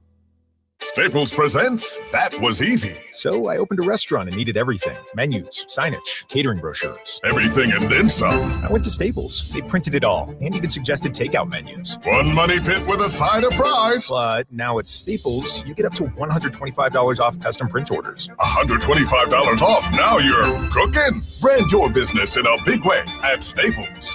That was easy. Shop Staples in-store, online, or in the app by 4/18 to unlock. Exclusions apply. Visit staples.com/print for details. Yesterday, today, and tomorrow. KMOX, the voice of St. Louis. It's a Graybar Sports Open Line on KMOX. The Blues are back at it tonight as they are going to match up against Washington over at the Enterprise Center. They're coming off a 3-1 win at Vancouver on Saturday. It's that time of the week where we welcome in Hockey Amy Marks. Of course, you hear her, Chris and Amy, 9 to noon every weekday. She's also the co-host of Offside Hockey with Chris Kerber on Matrix Midwest. And Amy joins us right now. Hey, Amy. Hey, Matt. How are you doing? Are you? I thank you for talking hockey a bit today when I know this is the last night without Major League Baseball for the foreseeable future. It is. We're ready, and you're going to be you're doing a lot of baseball stuff over the next 2 days because you guys are going to be at Rally House tomorrow. Matt Adams is going to be part of that, the Brentwood location, and then I know you'll be doing opening day stuff from Cardinal Nation on Thursday. That'll be a lot of fun. Although I just want to say, our boss Steve, I think he tries to get me off the air when they bring the important people in. Like whether it's Ali Marmol or Chaim Bloom, we're going to be chatting with Matt Adams. He's like, we can have Amy leave at this point. I think they're trying to keep me away from the Cardinals. And I don't know why. I think I'm delightful. You've just really offended the people who are going to come on where you're actually on because they're not going to hit that mark of being important enough to get you to go away. I didn't think of that angle until you just said that. Maybe that's why they're trying to keep me away from them. I appreciate that. Anyway, hi, kid. Hockey Amy's back. Yeah. There you go. Anyway, hanging out with the Blues, and okay, I know there are things, Matt, that you want to get to, but you might have already brought this up. But today is the 5th anniversary of the passing of Bobby Plagger. Mm. And Bobby Plagger was he was a beacon for the entire Blues organization. And I always say it's hard to know if Bobby Plagger perfectly represented the Blue Note or if the Blue Note purposely represented Bobby Plagger. And the thing is, up until Bobby Plagger's death, there hadn't been a single Blues player in the entire organization from the beginning of the franchise that hadn't met him. Like, isn't that wild? Yeah. Up until 2021, every single Blues player that ever put on a Blues sweater knew Bobby Plagger. It was always the respect also. And I didn't know him at all. I came back to St. Louis, after he had passed away, but it was fun seeing not just did players and former players know him, the way he was embraced by anybody who had any connection to the organization. It was more than knowing he was a beloved figure. He was. No, he absolutely was. I always say this, and I say this in the best way possible to all the Blues fans. I would say, Bobby Plagger loved the Blues more than you do. Bobby Plagger loved the Blues more than I do, and we all knew it. And that's why we loved him. Do you know he had that? He had that understanding of the organization, that love for the organization. I feel like everyone in St. Louis somehow met him. It defied odds. It really defies, logic. But somehow I feel like every Blues fan in St. Louis met Bobby at one point. And, when the Blues were on KMOX, and I have to note, the St. Louis Blues were on KMOX radio when they won their first ever Stanley Cup. Yep. They did that. Yep. On KMOX radio. And so Bobby Plagger would hang out in the KMOX booth. And he would sit in the back of the booth. So he couldn't even see the ice. He would sit in the back of the booth in a chair and read the newspaper during the game while Chris Kerber's calling the game. And I would say, "How you doing, Mr. Plagger?" And if the Blues were down, he'd go, "Well, I could be doing better." And he'd look at the scoreboard. He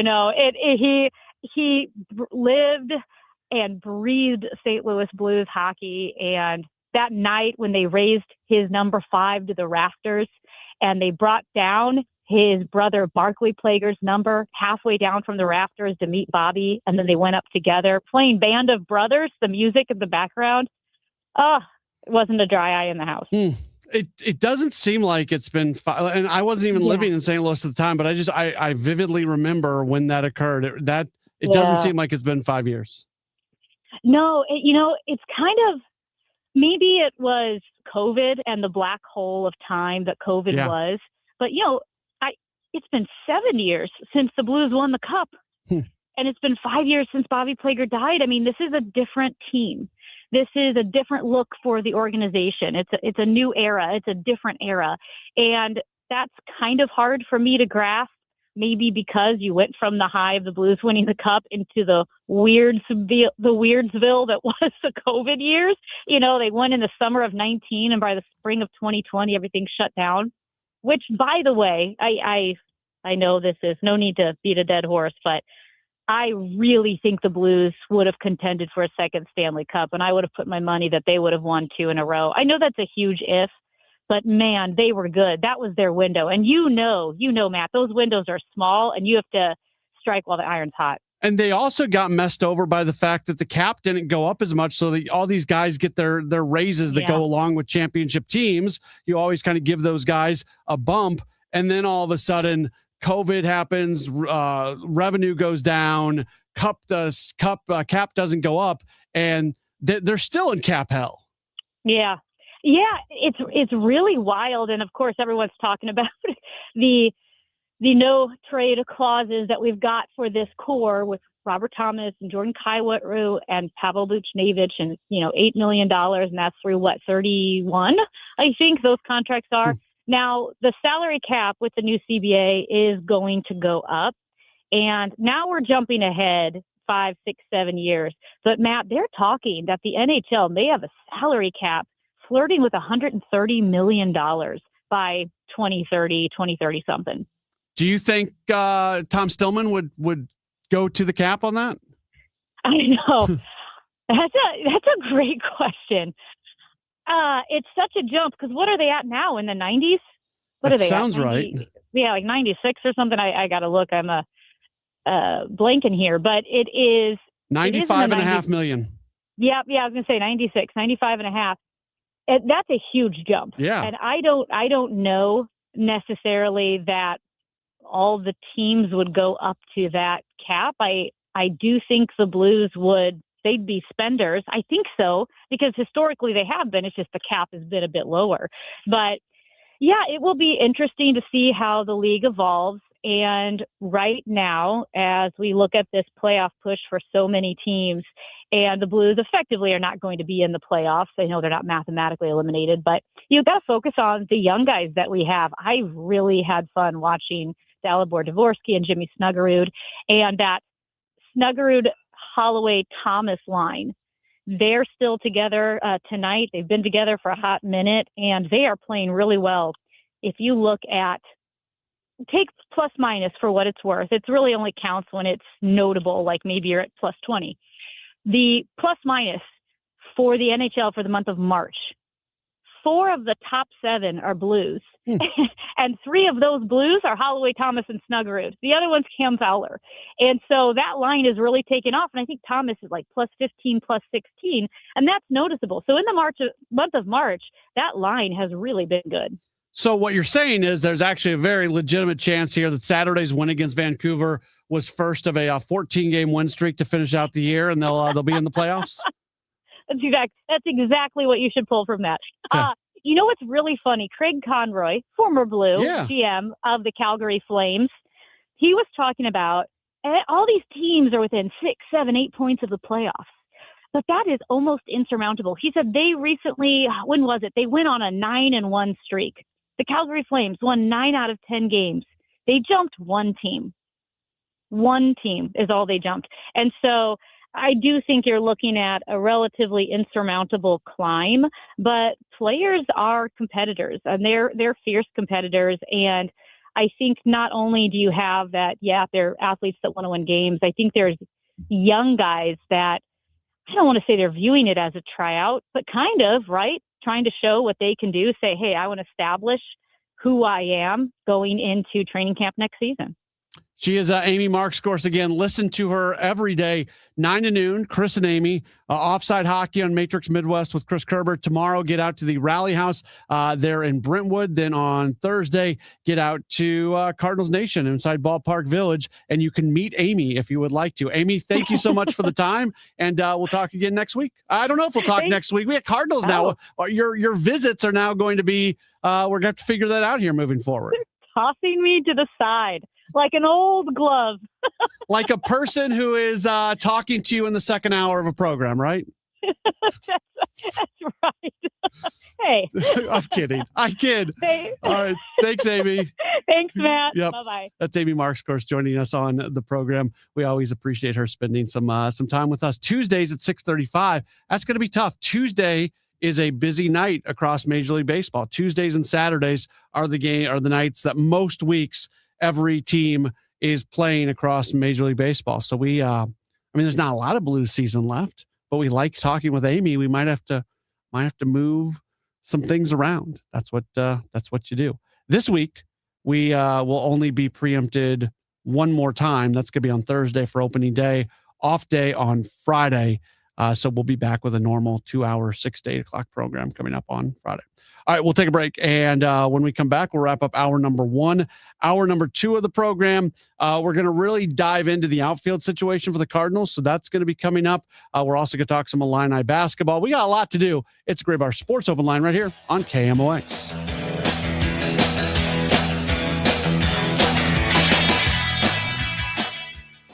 Wesley is a truck driver. I drive a truck, and I love what I do. A truck driver with IRS troubles. They told me I owed them $43,000. It got really bad. Quite a few letters in the mail. They were talking about wage garnishment coming after my house, my car. Yeah, they don't play around. I seriously thought that I was going to lose everything. One sleepless night, Wesley finally made a call to Optima Tax Relief at 2 a.m. Kind of figured I'd get a machine, but I didn't. I actually got to talk to an actual person in the middle of the night. He found just what he was looking for. Oh, they were great people. You need a team of people that know what they're doing. Optima Tax, they know what they're doing. Optima Tax Relief came through with flying colors. I saved an incredible amount of money. Happy don't even come close. I was absolutely overjoyed. Take Wesley's advice. If you're in any kind of trouble with the IRS, call Optima Tax Relief. Don't trust anybody else. Call Optima for a free consultation. Call 800-348-0269. 800-348-0269. 800-348-0269. Optima Tax Relief. Some restrictions apply. For complete details, please visit OptimaTaxRelief.com. Join us for the Rally with Us MLB Opening Day events on March 25th, 9 to 1 p.m. at the Rally House Brentwood Point location. There'll be a live broadcast, giveaways, and the first 100 customers through the doors receive a Valley House Opening Day scratcher ticket. And don't forget to pick up your Opening Day gear while you stop in. Rally House is your home for outrageously authentic Cardinals gear, on-field hats, jerseys, and apparel straight from the source. For more info, KMOX.com/events. Ready to hit a home run with your backyard? Call Artistic Decks. We're celebrating 25 years of A-plus service with massive rollback pricing. Get a professional custom-built deck for less. Hit it out of the park with Artistic Decks. Call 314-280-0821 today. Larry Elder here. You know, one of the most rewarding parts of sharing Relief Factor with you is hearing real stories like that of Sandra. She tells us, I've been hearing about Relief Factor on the radio for a couple of years, and I finally decided to try it because nothing else was helping my back pain. I know the feeling. With a 3-week quick start, she said, I went for it.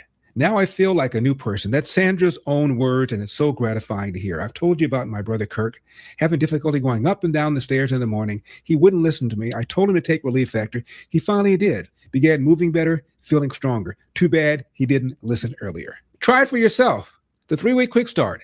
And see how Relief Factor could be your game changer too. It is only $19.95. Think about it. Do the math.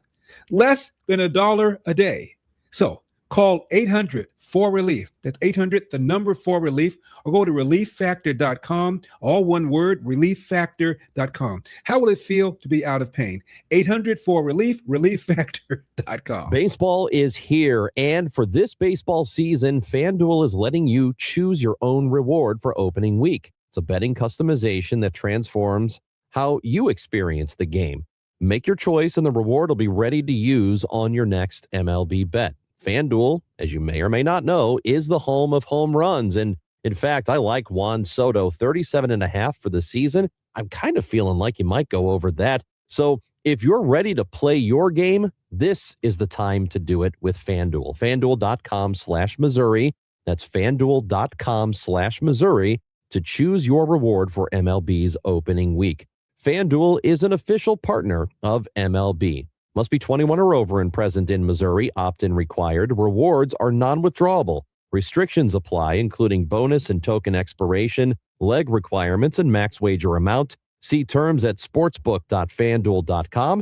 Gambling problem? Call 1-800-GAMBLER. Hey guys, Kevin Wheeler here. I want to tell you about Burn Balance Complex. It's Burn Balance Edge for men, Burn Balance Zen for women, available at supplement superstores. This is the top of the line. A complete metabolism system. An all-natural weight loss option, by the way, for people who don't want to get into prescriptions. If you don't like needles, this is for you. And it gets your metabolism working at peak levels, helps you with appetite control and cravings, all-day focused energy. So get out to supplement superstores. Tell them Kevin Wheeler sent you, and they will knock 30% off the Burn Balance Complex. To find your location, go to supplementsuperstores.com. Straight Realty has always been an industry leader when it comes to commissions, so it should come as no surprise that the recent Realtor settlement has only empowered us to continue offering our sellers even better rates. We now list homes for only 2%.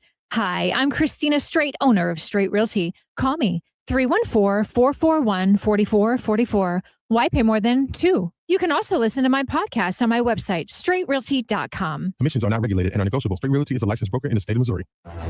Welcome back to the Graybar Sports Open Line. Once again, Matt Pauley on KMOX. Just a couple minutes left here in hour number one. We're going to jump back into baseball. A lot of the second hour. We'll also talk a little Illini basketball just after the 7 o'clock news. Real quick football note before we get out of here. Kyle, do you remember a few years back when we saw the replacement officials in the NFL and it was a complete and total disaster? I do remember that. Well, it's going to happen again, it looks like. The labor negotiations between the NFL and the NFL Referees Association not going well. They are trying to avoid the issues they had the last time. Evidently, they are going to vote on rule changes that would basically allow for there to be league officials in the booth that if a call is made incorrectly on the field, they can overrule them from the booth. That's an oversimplification, but it's basically what is being considered. Interesting. As a fan, just get the calls right. Get the best referees and officials out there, whatever it takes for that, because we know how it went last time, and just get the calls right. That's what I feel like most fans care about, and that's it. The problem with this is none of like the high level college officials will go do this because you're a scab and you'll never get a job in the NFL after that. Yeah. So when they're stuck with the replacement officials, you're stuck with like older officials at the lower levels of college football. And I mean, they're just terrible. It's a huge downgrade. Yeah. I mean, you just can't have that again. And those are the guys that are going to get used. People who have no chance really of ever being an NFL official are the only ones who will touch this because they know they're scabs. They'll never be let back in again. And you're just going to get horrible officials. There was that call on Monday Night Football with and it was so bad, and it costs, I think maybe it was Green Bay and Seattle, and somebody lost a game because of it. And in like that moment, it's like, okay, the regular officials are going to be back next week. Right. They can't do this. They cannot let this happen again. So just get ready. Just get ready for that to happen this upcoming season. Not a great situation. I will jump back into baseball in the 7 o'clock hour. We'll also talk a little Illini basketball. That's after the 7 o'clock news here on KMOX.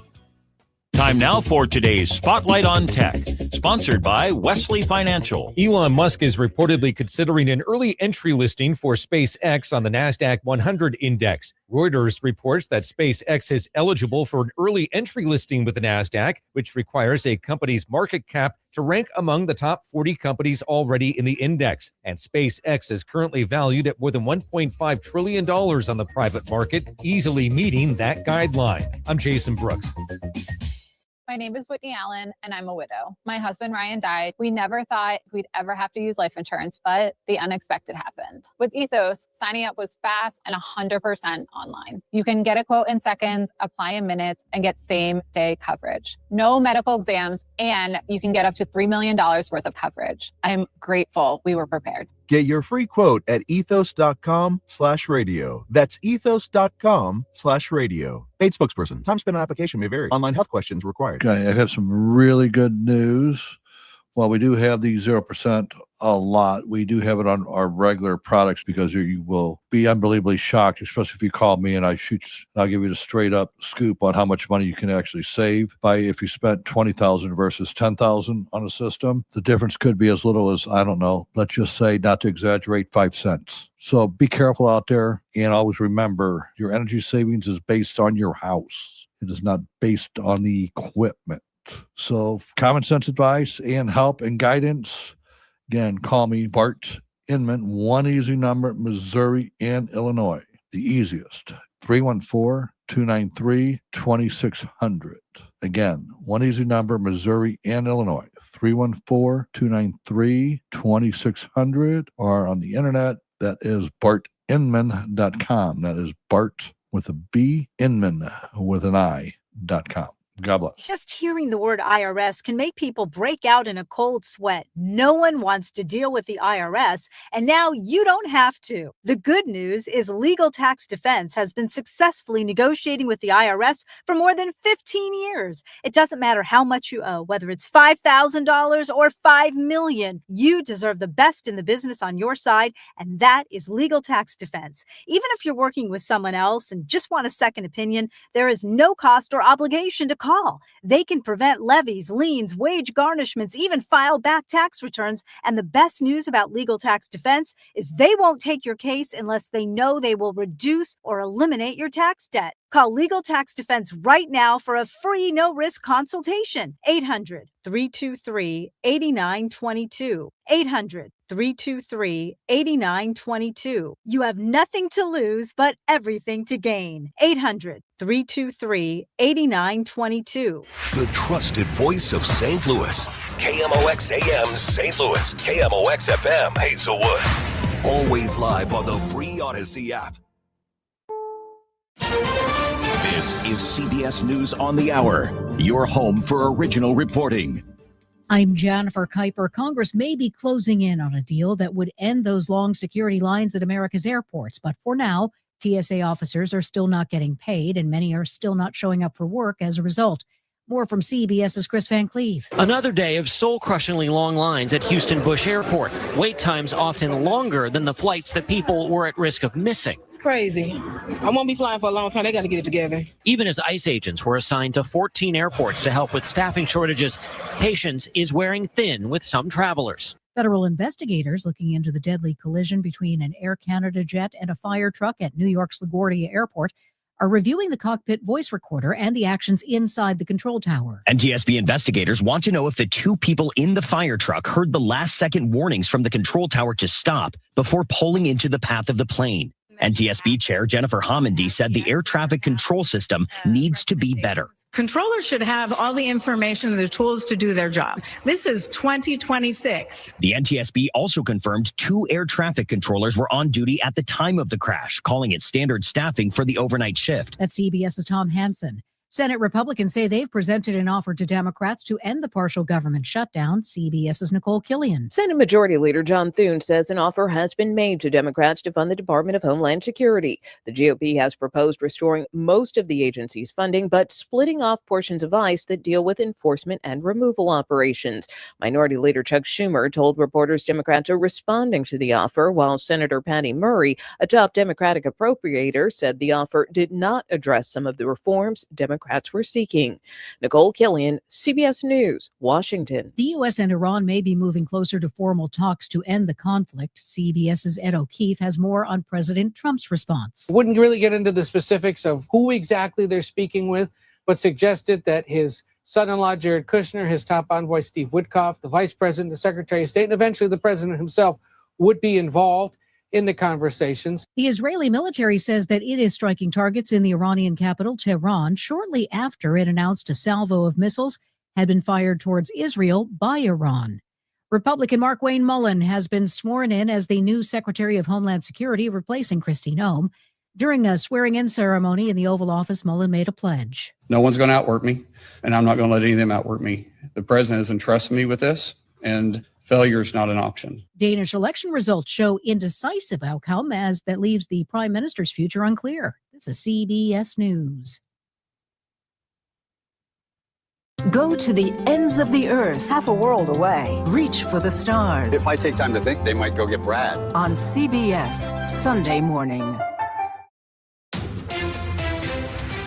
At 7:03, it's a cloudy sky. Right now, 59 degrees downtown at the Arch.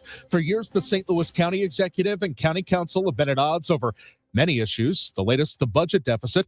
Sam Page says he's canceling the JB Blast in this year of America 250 because the $50,000 to put on the event, he says, is not there. The majority of the council says that's not true and that if there is that much of a shortfall, sponsors could be obtained to fill the gap. Dr. Sam Page says the Revenue Department has had 12 more cuts, bringing the total to 24 since last year. Councilman Dennis Hancock is also running for county executive. Those were all temp positions designed to go away at the end of last year. But we're open to listening to things other than him talking to us through a press conference. Page says there are many ways the council could restore county government back to its normal function. There's lots of places to go to fund the Department of Revenue so county residents can have normal services that they deserve. You could go to the Rams money. You could go to the Special Project Legacy Fund that I don't even know what's for anymore. KMOX asked Page why the council does not want to use the Rams money. You'll have to ask him. I guess they're saving it for some other unknown purpose. Maria Kina, KMOX News. The Missouri Supreme Court handed down 3 rulings today that could shape this year's elections.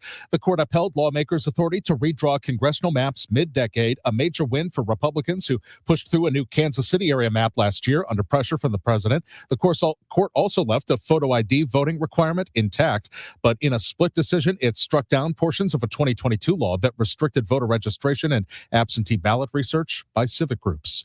The mayor of Festus says city officials are listening to residents' concerns about a proposed data center in the Jefferson County town, but he still feels it's a good plan for the community. Dozens of people voiced opposition at a public meeting Monday night. Speaking on Total Information AM, Festus Mayor Sam Richards says the developer, CRG, has offered millions of dollars in community payments and would be responsible for infrastructure upgrades. If there's any road repairs or anything like that need to be done, road improvements, then CRG is on the hook for that also. Richards says the proposal includes voluntary buyouts for a dozen nearby homes. The city council could vote as early as next Monday to advance the plan. Megan Lynch, KMOX News. Tom Brady is coming to Ballpark Village, at least his name is. Card Vault by Tom Brady announces it will open a location there in April, just in time for baseball season. The sports collectibles chain, which focuses on buying, selling, trading, and grading cards, was founded in 2020 and will make St. Louis its 14th location. Some clouds overnight tonight, low 47. For tomorrow's sunshine, high 78, 63 tomorrow night. And for opening day, Dave Murray says the record, 87 for 1991, should fall. He's forecasting a high of 89 degrees, bright sunshine for Cardinals opener. Right now, 59 clouds downtown at the Arch. I'm Michael Calhoun, KMOX News.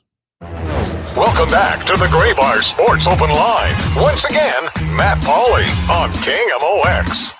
We are back at it as we roll through the program. We'll get back into Cardinals baseball coming up in just a while as they are set to open up their season coming up on Thursday. But it was quite the weekend for Illini basketball as they are into the Sweet 16, and we are very happy to welcome onto the program. He is the publisher of Illini Inquirer, part of the 24/7 Sports Network, IlliniInquirer.com. He's Jeremy Werner at jwerner247. Jeremy, thanks for taking some time. Welcome back onto KMOX. How are you? Yeah, appreciate you guys having me. Just at the airport in Midway here in Chicago, about to take off in a few hours for Houston. So you made it through TSA all right? Yeah, it's breezy. It was about a minute. Oh. So TSA up here is pretty good. Now we're here in Houston at Bush International. That's about 3 hours. But, we're flying out of Houston Hobby, so hopefully it's okay for us whenever we got to come back. Yeah, hopefully they start paying people before all is said and done. We need Illinois to win a couple games here to extend your stay there, right? That's right. Okay, that's right. Not going to be really impressive what they were able to do. I mean, they won games they were supposed to win against Penn and VCU, but you never take anything for granted. And there have been times during the Brad Underwood era of Illini basketball that they have disappointed. So they did what they were supposed to do to get to the second weekend to play. Yeah, and they did it emphatically. That's what you wanted to see after kind of a disappointing end to the season. They had lost 5 of 9 games coming to the NCAA tournament. And you knew they were more talented than all the teams here, including North Carolina in Greenville, because Caleb Wilson, their top 10 pick, was out with an injury. But still, Illinois had a few moments against Penn where, it gave up a run against VCU. It gave up a run for VCU to take the lead. But other than that, I thought Illinois played about 70, 75 minutes of dominant basketball. So that's what you want to see. And they're having fun. They dominated the glass. They imposed their will. And they showed the talent that made this team look like a Final Four contender, midway through the season. Everybody seemed to be clicking. Everybody had their moments. So that's what you want. You want some confidence going into this game against Houston, because this is obviously a different level of opponent. I think this is a Final Four kind of showdown. Like, this is Elite Eight, Final Four more than Sweet 16. So Illinois is going to have to ramp it up, because Houston, we know how good they are defensively. We know they got a great offense around Kingston Fleming. So, but it was a good week in Greenville, I think, for Illinois to kind of reassert what makes it good. They defended against VCU, and obviously the offense is always good for Illinois. How important is it that, because you mentioned the end of the season was not fantastic for them, and there was questions about being able to win close games and all of that. They lost 3 of their final 5, and I know that was somewhat dismissed by folks with the team, including Coach Underwood. But how just important was it that any bad mojo that might have existed, they were able to get rid of that very, very quickly in that Game 1 win against Penn? Yeah, they lost 5 games of their last 9, and 4 of those were in overtime against teams like Michigan State, Wisconsin, right, UCLA, all some NCAA tournament teams. The only game they lost that was like emphatic that they lost was Michigan, which is probably the national title favorite right now. So it wasn't like they were playing poorly the entire time or that they were tanking or anything like that. It's just there were moments in those games where they just let up. Like, they had double-digit leads in most of those games, and their defense just let up. Their offense got a little stagnant. And it was those moments where it's like, you guys are really, really good, but you have to keep bringing that for 40 minutes. Otherwise, these NCAA tournament caliber teams, these teams playing with desperation, like UCLA was on the bubble at the time Illinois went in there. Wisconsin was trying to prove itself. Michigan State was trying to prove itself as a top 2, top 3 seed. So I just think Illinois had these moments where it just kind of was feeling itself and thought it could let off the gas. They had to learn that you can't do that. That's what was good against Penn, against VCU, which had just beaten North Carolina the other day because North Carolina let off the gas. It was nice to see Illinois just kind of impose its will and, step on a team's throat. It wasn't what we've seen. And you can't give Houston any kind of breathing space, or even if you go play Iowa or Nebraska in the Elite Eight, you've got to be able to put the foot down and make sure you close out a game. That's where Illinois had been struggling. So to see them kind of take care of that in the first weekend was encouraging. You mentioned this not looking like a Sweet 16, but looking like an Elite 8 or a Final 4 matchup. Maybe we could say the same thing about like maybe Michigan State, UConn, maybe Michigan, Alabama, not even Michigan, Alabama. Michigan State, UConn is probably the only other game that I think that you really look at that way. But this looks like a really fun matchup between these two teams coming up on Thursday night. Yeah, it's the only one with 2 of the top 6 title contenders. Yeah. I'll tell you that, because title odds, Illinois is, I think, 5th or 6th right now, and Houston's 4th, I believe. So, these 2 teams are both capable of winning it all. And what's so fun about it is it's a contrast of styles. Houston's offense is pretty good, and I think people overlook that a little bit. And it's one of my biggest concerns is how does Illinois slow down Houston's top 10 offense led by a quick, athletic guard, a lottery pick, and Kingston Fleming. That's the type of player Illinois struggled to defend all year. But I think Illinois poses Houston, which has this great trapping pressure defense. I think Illinois' offense and all the answers it has, the big men, the shooting, the passing, I think that's a fun matchup where Illinois can get Houston a little bit. Illinois is a bigger team than Houston, so they have a chance to win on the glass. But again, I'm concerned about Kingston Flemings and all those guards of Houston being able to kind of get through the Illinois defense, which has kind of been their issue all year. But also, guys, this is just a toughness game. Houston and Kelvin Sampson, we know what they are. They always seem to be the tougher team. If they get beat, it's usually because the other team's just a little more talented, a little bit better offensively. But this is a Houston team that's going to try and dictate things, try and beat you up, and put you on your heels right away. So the toughness we saw, the physicality from Illinois, they got to be ready because Houston's going to try and blitz them right away. So I think this is as much about a mental toughness game than it is about the X's and O's. But the X's and O's are really fun because it's the number 2 defense in the country against the number 2 offense. Does where the game is being played, does that factor in at all for you that they're 2.5 miles from their campus? Well, Brad Underwood says it doesn't because they stay in the hotel too. And it's not going to be all Houston fans there because, guys, the Big Ten travels, and that is the Big Ten regional. It's got Nebraska. They're going to buy up more tickets than anybody. I think even more than Houston fans. That's one of the craziest fan bases, most passionate fan bases, and they've never had a run to the Sweet 16, right? They've never won an NCAA tournament game before this. Iowa travels well, and Illinois always travels well. So, yeah, there's some familiarity, but it's not Houston's home arena, right? At the end of the day, it's the NCAA tournament. So I don't think it's going to make a huge advantage. And I would imagine the Nebraska and Iowa fans, I think they'll have some Big Ten pride and probably root for Illinois a little bit. So I don't think it'll be as imposing, say, as when Illinois is in Chicago or Purdue or Indiana is in Indianapolis. I think you're going to have a decent amount of people rooting for Illinois, whether it's Illinois, Nebraska, or Iowa fans. We do the thing every year where we like to look at the leagues and say who's the best league in college basketball. And the NCAA tournament can be very random, and I don't think the number of teams for sure means anything. But in its own right, the number of teams still alive from the Big Ten is really impressive. Yeah, and I think it shows the power of the Big Ten and their resources, right? I mean, they have the most money of any conference, including the SEC. They're able to attract all these coaches. They're able to spend on their players, and that's paying off for them. But the league still hasn't won a national title in 25 years. Yeah. And I think Michigan's the team most likely to do that. I think Purdue has a chance, and I think Illinois has a chance. I don't know if any of those other teams Michigan State, I think, could be a Final Four. I don't see them being a title team.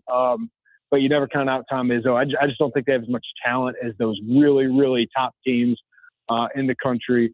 But, if this ain't the year, then you wonder when it'll be for the Big Ten. But I think it'll be soon because they just have so many good teams, so many resources, the best coaches. But the Big 12 is really, really good too, guys. They are. That's a loaded league. And, when you have UConn and Duke out of some of these other conferences that Big Ten still got a lot of good competition, but I think it's between the Big 12 and Big Ten when it comes to depth and title contenders at the top. But hopefully this is the year for the Big Ten. It's been a long time coming. Before we get you out of here, because in the St. Louis area, we lost our, we had 3 regional teams in with Mizzou and SLU and Illinois, and now Illinois is the only team left. If people want to get on the Illini bandwagon and read all of your coverage and everything going on, give a plug for that and where people can subscribe. Yeah, if you just Google 24/7 Sports Illinois, you can check us out. The Illini Inquirer. We're got 2 deep here, 2 of our reporters here going down to Houston. So we cover them in depth. So if you're an Illini fan, come check us out. And it's part of the 24/7 Sports Network, which is awesome. So if you subscribe there, you get a lot of the other resources from, you think about the recruiting coverage from 24/7 Sports. It's really, really good. Yep. I appreciate you guys. Yep, Jeremy. Thank you so much.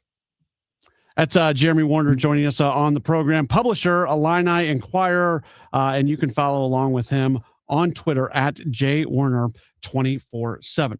We'll take a break. We will jump back into Cardinals. Nothing but baseball from here until the end of the program. This is a Graybar Sports Open Line on KMOX.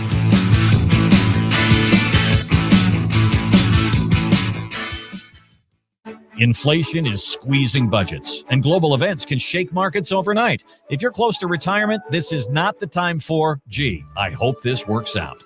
That's why Steve All and the team at the All Financial Group are hosting an upcoming educational seminar called Retirement Simplified, April 7th at the All Financial Group offices. You'll learn how to deal with rising costs, taxes, crazy markets, and the fear of running out of money. The date again is April the 7th. It's complimentary, but you must reserve a seat. 636-230-8824 or at yourmoneymattersstl.com. Investment advisory products and services made available through Impact Partnership Wealth, LLC, IPW, or registered investment advisor. Neither the firm nor its agents or representatives may give tax or legal advice. Individuals should consult with a qualified professional for guidance before making any purchasing decisions. The All Financial Group is not affiliated with nor endorsed by the U.S. government or any other government agency. If you live in Missouri, have Medicaid, and need a caregiver, this message is important. Care at home is personal. That's why you may not want a stranger in your home to take care of you. You want someone who already knows you and your daily routines. With Freedom Care, you choose a trusted family member, a friend, or a neighbor. They will get paid after every shift to care for you, and it's 100% free to you. More than 70,000 people have already joined the Freedom Care family. Call your local Freedom Care. They'll check your Medicaid eligibility. Don't wait until a stranger shows up at your door. If you have Medicaid and need help at home, this care is available 100% free to you.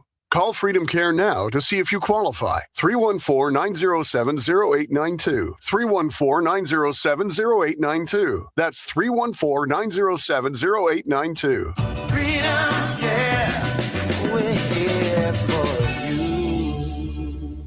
If you owe back taxes, listen carefully to rule number 1. Never go up against the IRS alone. They're cracking down, freezing bank accounts, garnishing paychecks, canceling passports. Even your home or business could be at risk. But here's what they don't tell you. The IRS has powerful tax relief programs that could save you thousands if you qualify. That's why smart people call Optima Tax Relief, America's #1 tax resolution firm. Nobody knows these programs like the experts at Optima. Their team of tax attorneys and licensed professionals have resolved over $2 billion in tax debt for people just like you. The IRS is not stopping, so don't wait and don't take them on alone. For tax help you need, for tax help you can trust, call Optima today for a free consultation. Call 800-348-0269. 800-348-0269. 800-348-0269. Optima Tax Relief. Some restrictions apply. For complete details, please visit OptimaTaxRelief.com. Turn your tax refund into a new roof with Menards. Make this the year you check that project off the list. Atlas Roofing provides the best value in architectural shingles. Atlas shingles feature a limited lifetime warranty and wind resistance up to 130 miles per hour. Plus, their super wide design saves on installation time. Visit us in store or on Menards.com and get a free estimate fast on your shingle project with our easy to use design program. Save big money at Menards. Hey guys, Glover here for my friends at Zero Res. You know, they do such a great job. Beat the spring cleaning rush and call our cleaning heroes now. This month, buy one, get one room of carpet clean for free. Unlimited rooms of carpet. Visit ZeroResSTL.com and let them know that Dave sent you. Want to build income without a second job? Learn how real estate investing can help you create extra income one step at a time with Lifestyles Unlimited. Text radio to 88007. That's RADIO to 88007. Presented by Lifestyles Unlimited. 100 years, one legendary voice. Relive KMOX's century of service, classic audio, photos, videos, and more at KMOX100.com.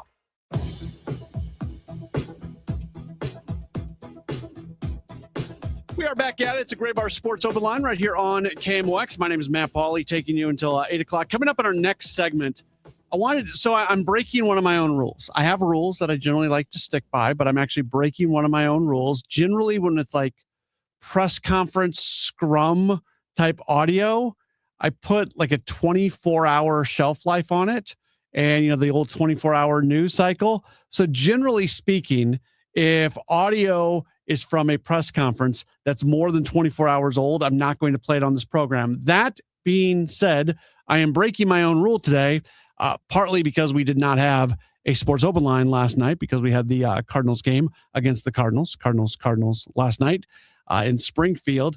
And I also think it's important I think it's important. And as a fan, you can disagree with me all you want, and I'm sure there will be people out there that will. But something that I try to do in this program, and it's actually why I play so much audio, especially here during spring training, where KMOX is the only radio station that is at spring training from the moment pitchers and catchers report to the moment that it breaks. So if you want to hear things from people down there, KMOX is a great place to hear it. And KMOX was the only radio station that was in Springfield, Missouri last night, sitting in the scrum with Oliver Marmol and with Chaim Bloom as they talk through the various decisions that went into what they were doing with their roster. And as fans, I hope that you find the value in hearing what from the horse's mouth, hearing the explanations for the decisions that are being made. So we've talked a lot. We've talked ad nauseum, and I think we're going to be done with this conversation, at least for the time being. It could definitely reignite if Nelson Velasquez gets off to a huge start at Memphis and one of a handful of players gets off to a slow start with the Cardinals. At that point, we're revisiting this whole thing. But at least for now, after tonight, I think this conversation, we're going to put it to bed. But I hear people talking about the Nelson Velasquez thing. And I hear people talk about left field and Nathan Church. And I hear people talk about what they're doing with Jose Fermin and Thomas Saggese. And I hear people talking about the injury situation with Lars Nootbaar. And it seems like very often we're talking about all these things as individual narratives, individual storylines, where in reality, the four things that I just mentioned, Nathan Church getting time in left field, Nelson Velasquez going to Memphis, the conversion of Fermin and Saggese to guys who can play the outfield, and Lars Nootbaar being injured, and maybe that injury being an even longer term injury than we expected it to be, based off what was kind of believed to be true coming off his surgery in the offseason. All those things are very much connected. So what I'm going to try to do in our next segment is all those things were addressed by both Chaim Bloom and Oliver Marmol in our media session that we had with them in the dugout at Hammonds Field in Springfield, Missouri yesterday. We're going to go through a lot of what was said. So I hope people will be able to enjoy that. Interesting day, by the way, for former Cardinals. We mentioned it earlier. Jake Woodford, a former Cardinals pitcher, he was in on a tryout deal with the Tampa Bay Rays. Not tryout deal, but a non-roster deal. That's a better way to put it. I don't know why I called it a tryout deal, but a non-roster deal with Tampa Bay. He didn't make that team, and the Rays have issues with their pitching, but he was traded to the Milwaukee Brewers today, so there's a chance that we see him back in the NL Central. And then Dylan Carlson, he has made the Cubs roster, and he is somebody who's bounced around a little bit, obviously, since leaving the Cardinals. He has not been able to find any traction. He is now going to try to gain a little bit of traction with the Cubs. Nothing personal against Dylan Carlson, of course, but I think most people can, just in the general sense that if a bunch of players are doing good things for the Cubs, that's not a good thing. So Carlson, give him credit. He put together a solid spring for the Cubs this year, hitting .298 with an .825 OPS. Kyle Sixta, listen to this.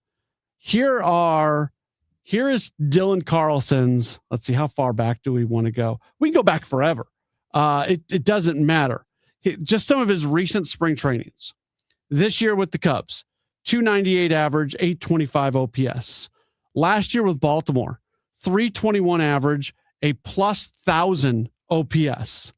2024 with the Cardinals, where if it wouldn't have been for an injury right at the end of spring on a collision that he had .271 with an .861 OPS. The year before that, .841 OPS. He has a career .838 OPS over 139 spring training games. This guy never has a bad spring. Listen, I like Dylan Carlson, and he is a spring training legend by those stats, but it seems to happen every year. And I am friends with a lot of Cubs fans from Illinois, and they're super excited about Dylan Carlson. And listen, Carlson is a great guy. I liked him when he was with the Cardinals. It just never really panned out. But they're expecting something major from Dylan Carlson, and I had to break it to him that this happens every year with Carlson. And it is a good reminder. Like, I am not the no spring training stats matter guy. I'm a trend guy. Like, that's what I really look at in spring. I don't look at the overall numbers. I do like looking at some of the advanced numbers that go along with it, but it is like comparing. Let's just go OPS. Last year in spring, Dylan Carlson had the +1,000 OPS. He had a .614 OPS in the regular season. In 2024, I feel this is just like the let's bash Dylan Carlson edition of Sports Open Line. That's not what I'm trying to do. 2024, .861 OPS in spring and a .564 OPS during the regular season. 2023, .841 in spring. In the regular season, .651. I mean, he is the poster child for why you need to pump the brakes on some of these spring training performances. And I wasn't going to bring it back to Nelson Velasquez, but it's why you want to see you want to be careful. Again, my decision to make, Velasquez is on the roster. I would have liked to have seen him start on the opening day roster, but to not be understanding of why he's not on the opening day roster. And I can't even get on my Twitter right now because every time I get on, I've got a million notifications from people responding to things that I have said. Like this, it shouldn't be this big of a deal that Nelson Velasquez is going to start the season at Memphis. No, I do agree. And while people look at it as Fermin versus Velasquez, we've said it time and time again, it's just not about losing guys.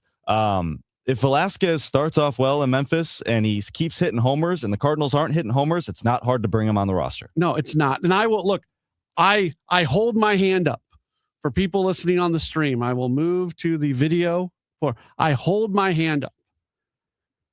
If we get a month plus into the season and there are a number of players underperforming on the Cardinals roster, and Velasquez is sitting there putting up an 1,100 OPS with Memphis or some really good number, I'll be the first one to say, what's going on? Why is he not up? That is, I'll be right there to say it. But we don't know for sure what it's going to look like. And I think he's going to be fine. I believe personally, and this is why I would have put Velasquez on the roster, I actually think what he did in spring, there is some legitimacy to it. But I could be wrong. I get a lot of stuff wrong. I don't get everything right. And it's not going to matter. Like we get all upset about things before the season even gets started, even in season. Baseball is a long, long, long season. And I say this all the time when I'm doing the post-game shows. Like people get upset about stuff and there needs to be a reminder. It's a 162 game season. It is okay to slow play some decisions. And look, I get it. Jose Fermin is not a difference-making player, but the Cardinals value him.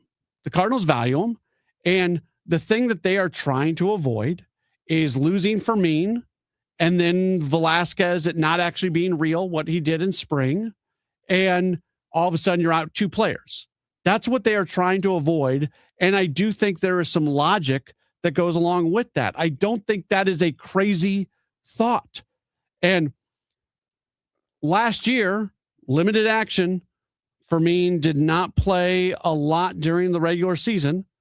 But last year, he had a 794 OPS in 30 major league games. So he played 30 games last year. That's a legit dude. That's a legit guy. That's a major league player. They don't want to just lose that, and I'm okay with that. We'll hear a little bit more about that left field situation from Hyman Ali next here on KMOX.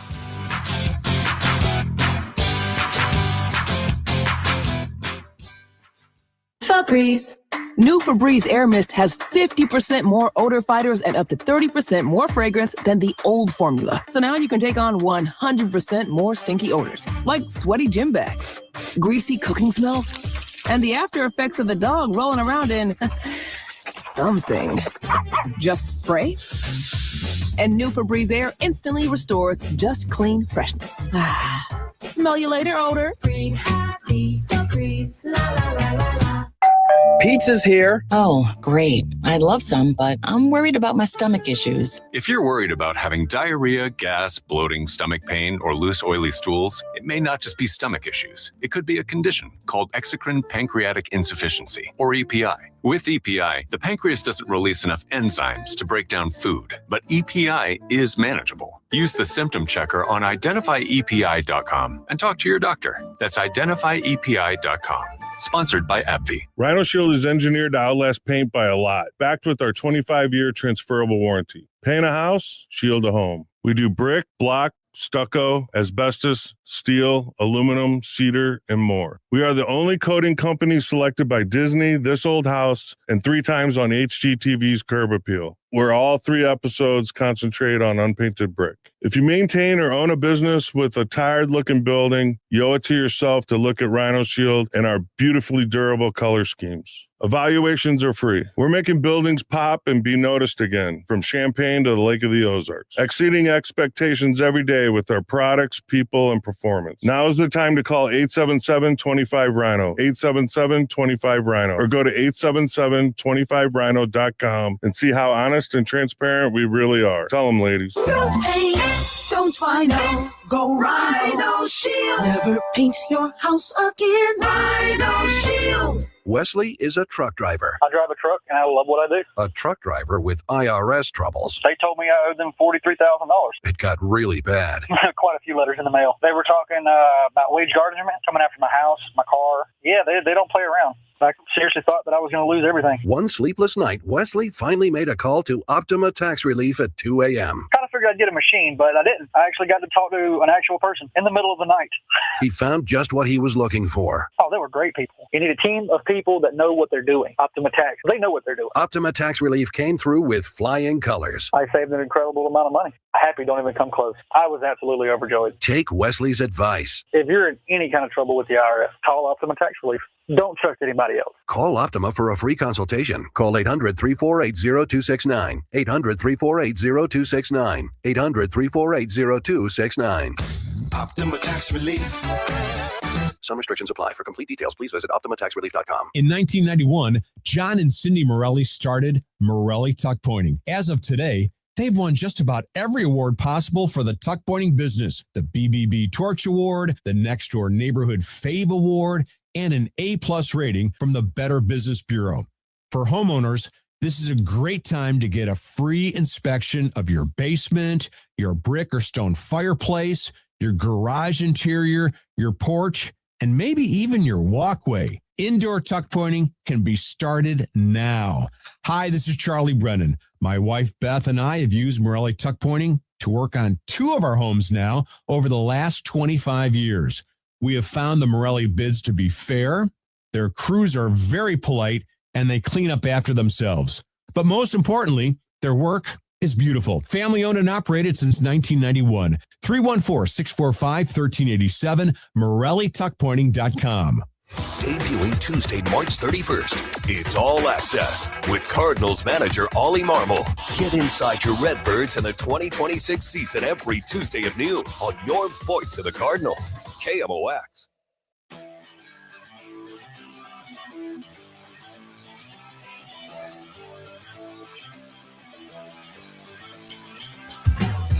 Back in on Graybar Sports Open Line here on KMOX. My name's Matt Pauley. So what I wanted to do here, because there has obviously been a lot of conversation, even on this show today, there's been a ton of conversation about the left field situation for the Cardinals.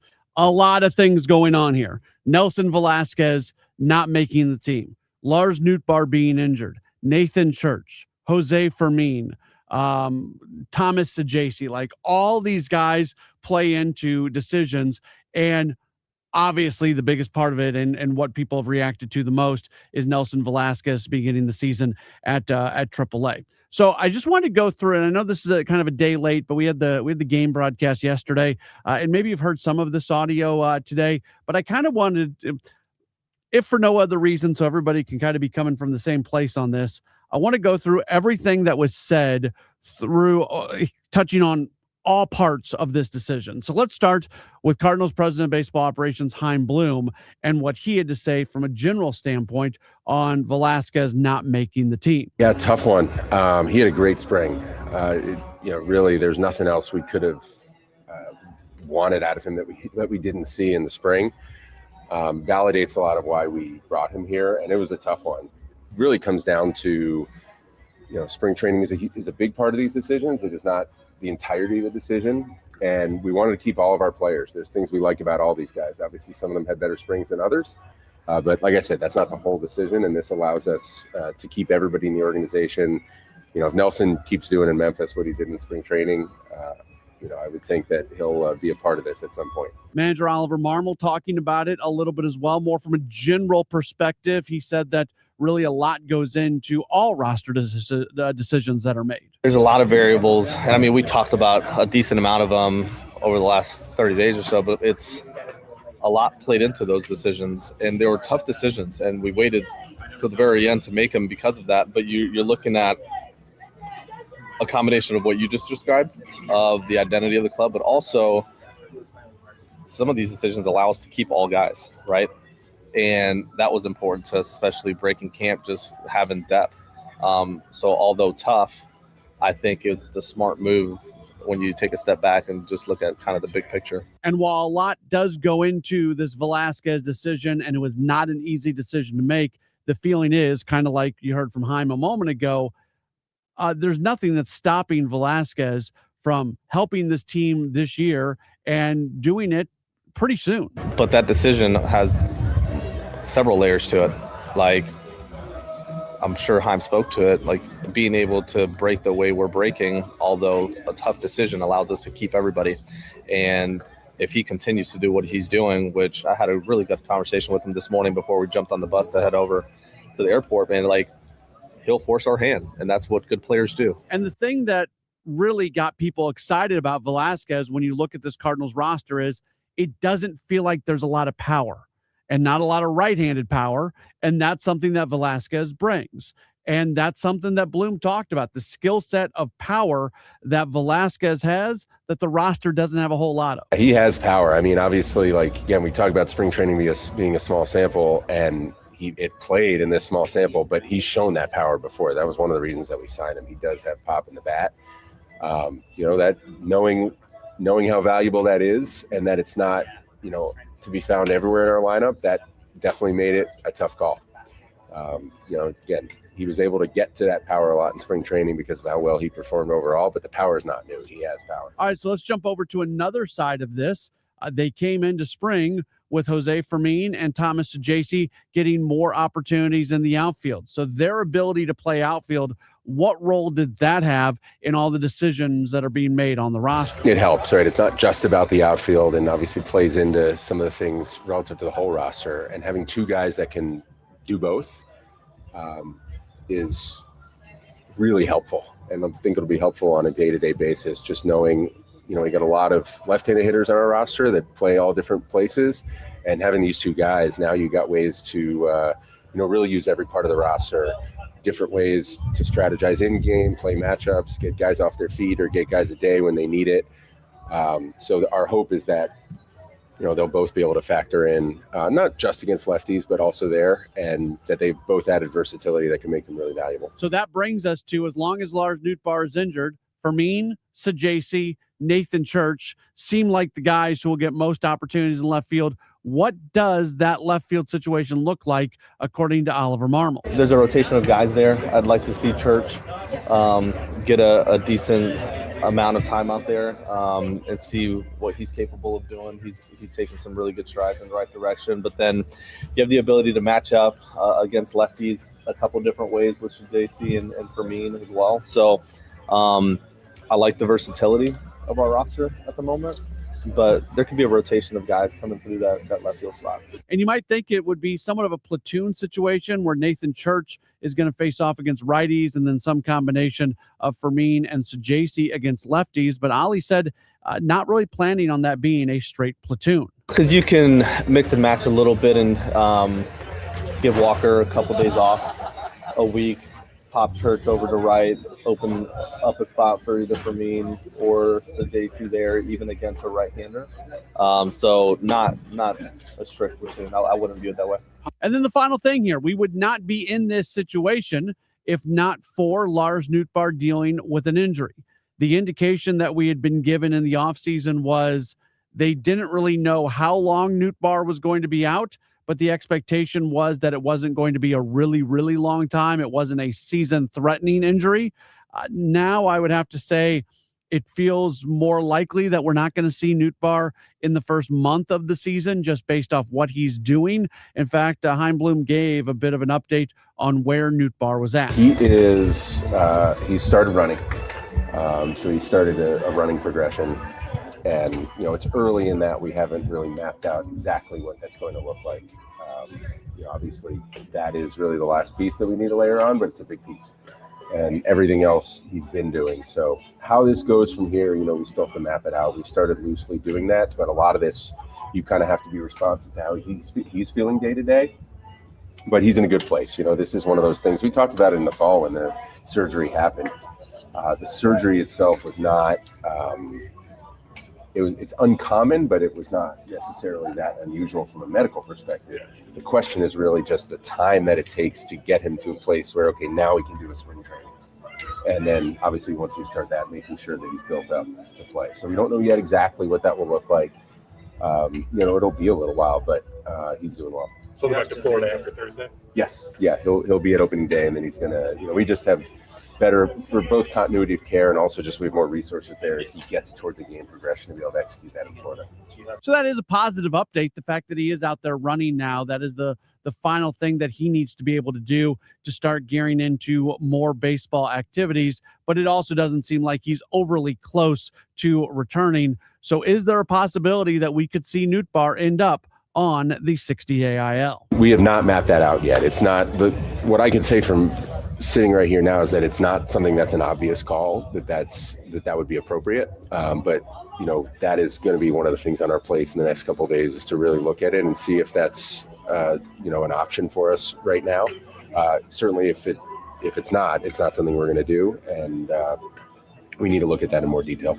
So that's kind of going through everything that was said. There's a bunch of different pieces here that go along with the left field situation. Nelson Velasquez, Thomas Sajaci, Jose Fermin, Nathan Church, Lars Nootbaar, and there's a little bit from Oliver Marmol and Chaim Bloom on how they see that situation playing out and some of the motivations for the decisions that they have made.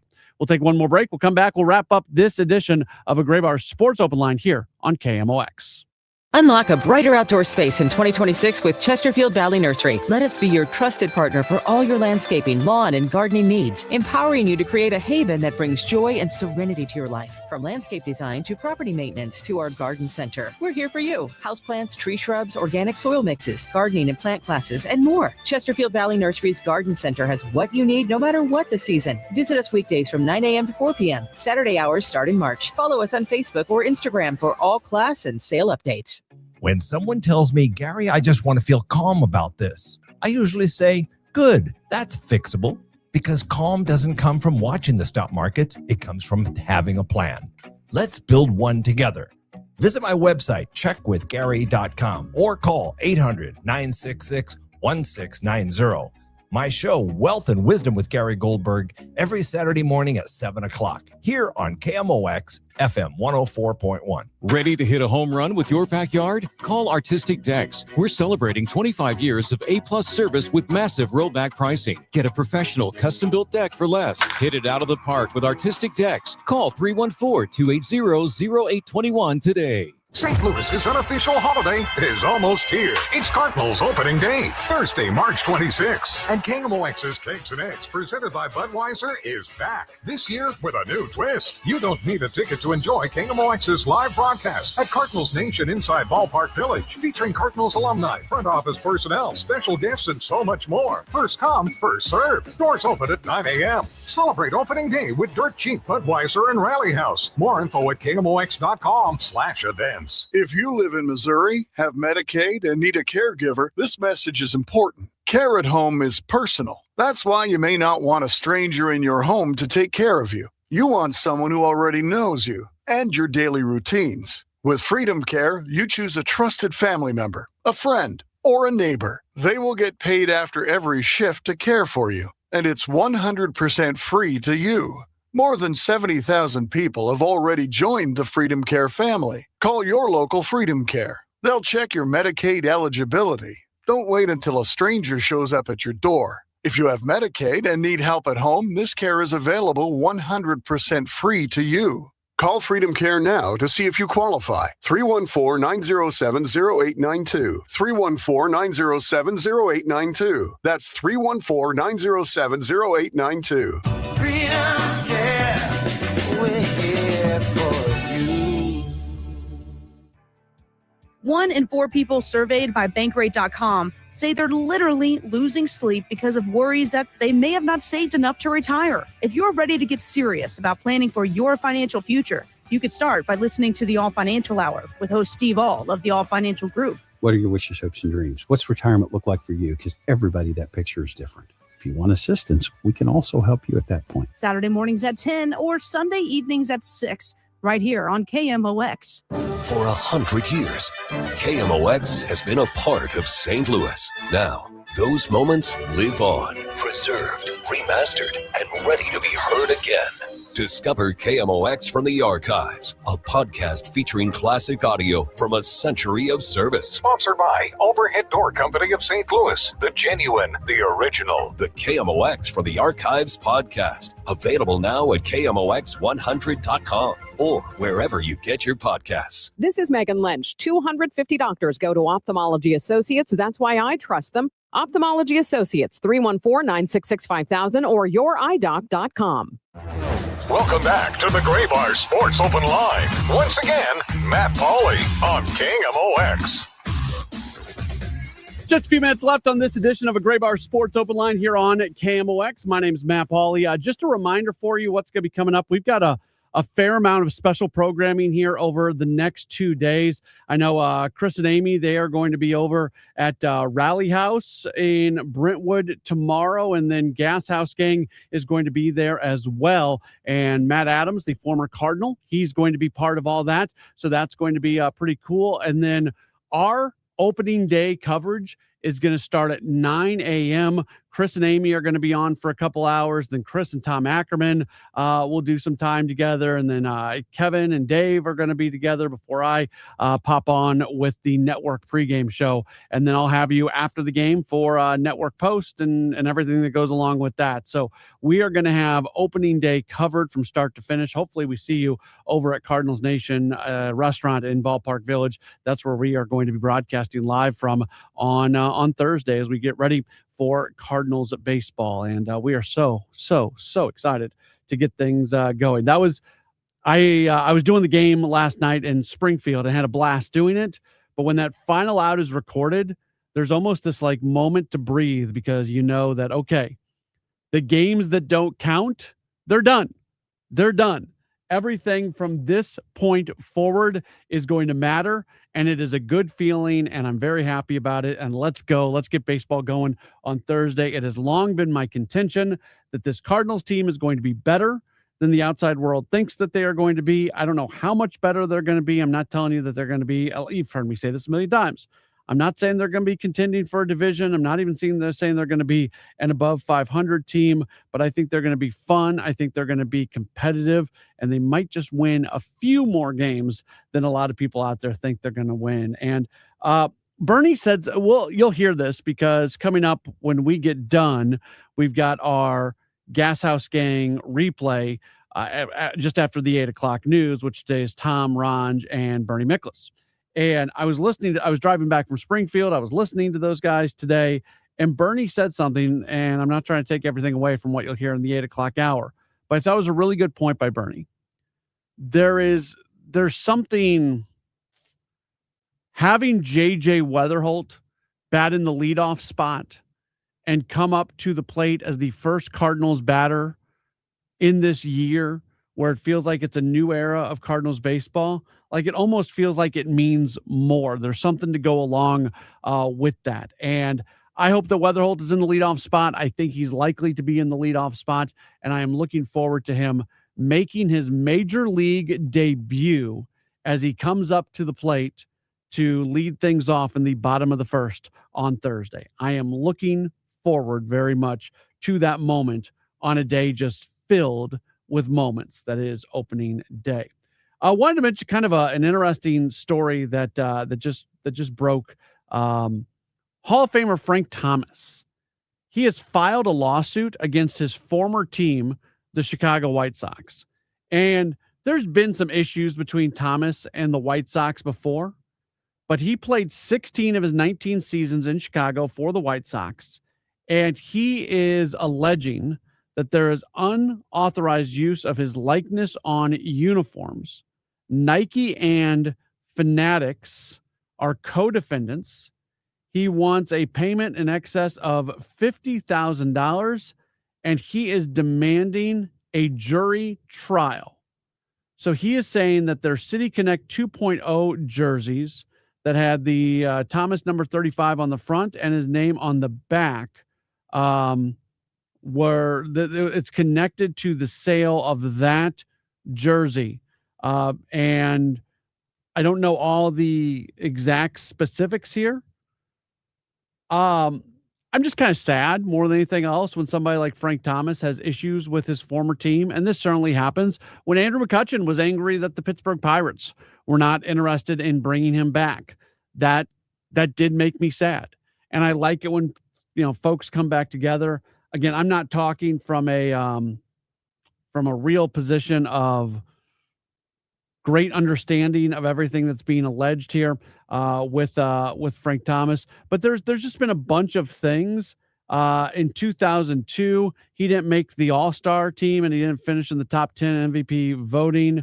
Then general manager Ken Williams invoked a diminished skills clause in his contract that cut his base salary.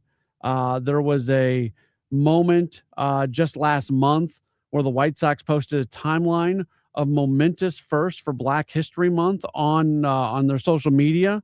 And Thomas was not really featured in that. And he had sent something out that said his exact tweet afterwards was, quote, "I guess the black player who made you rich over there and holds all your records is forgettable.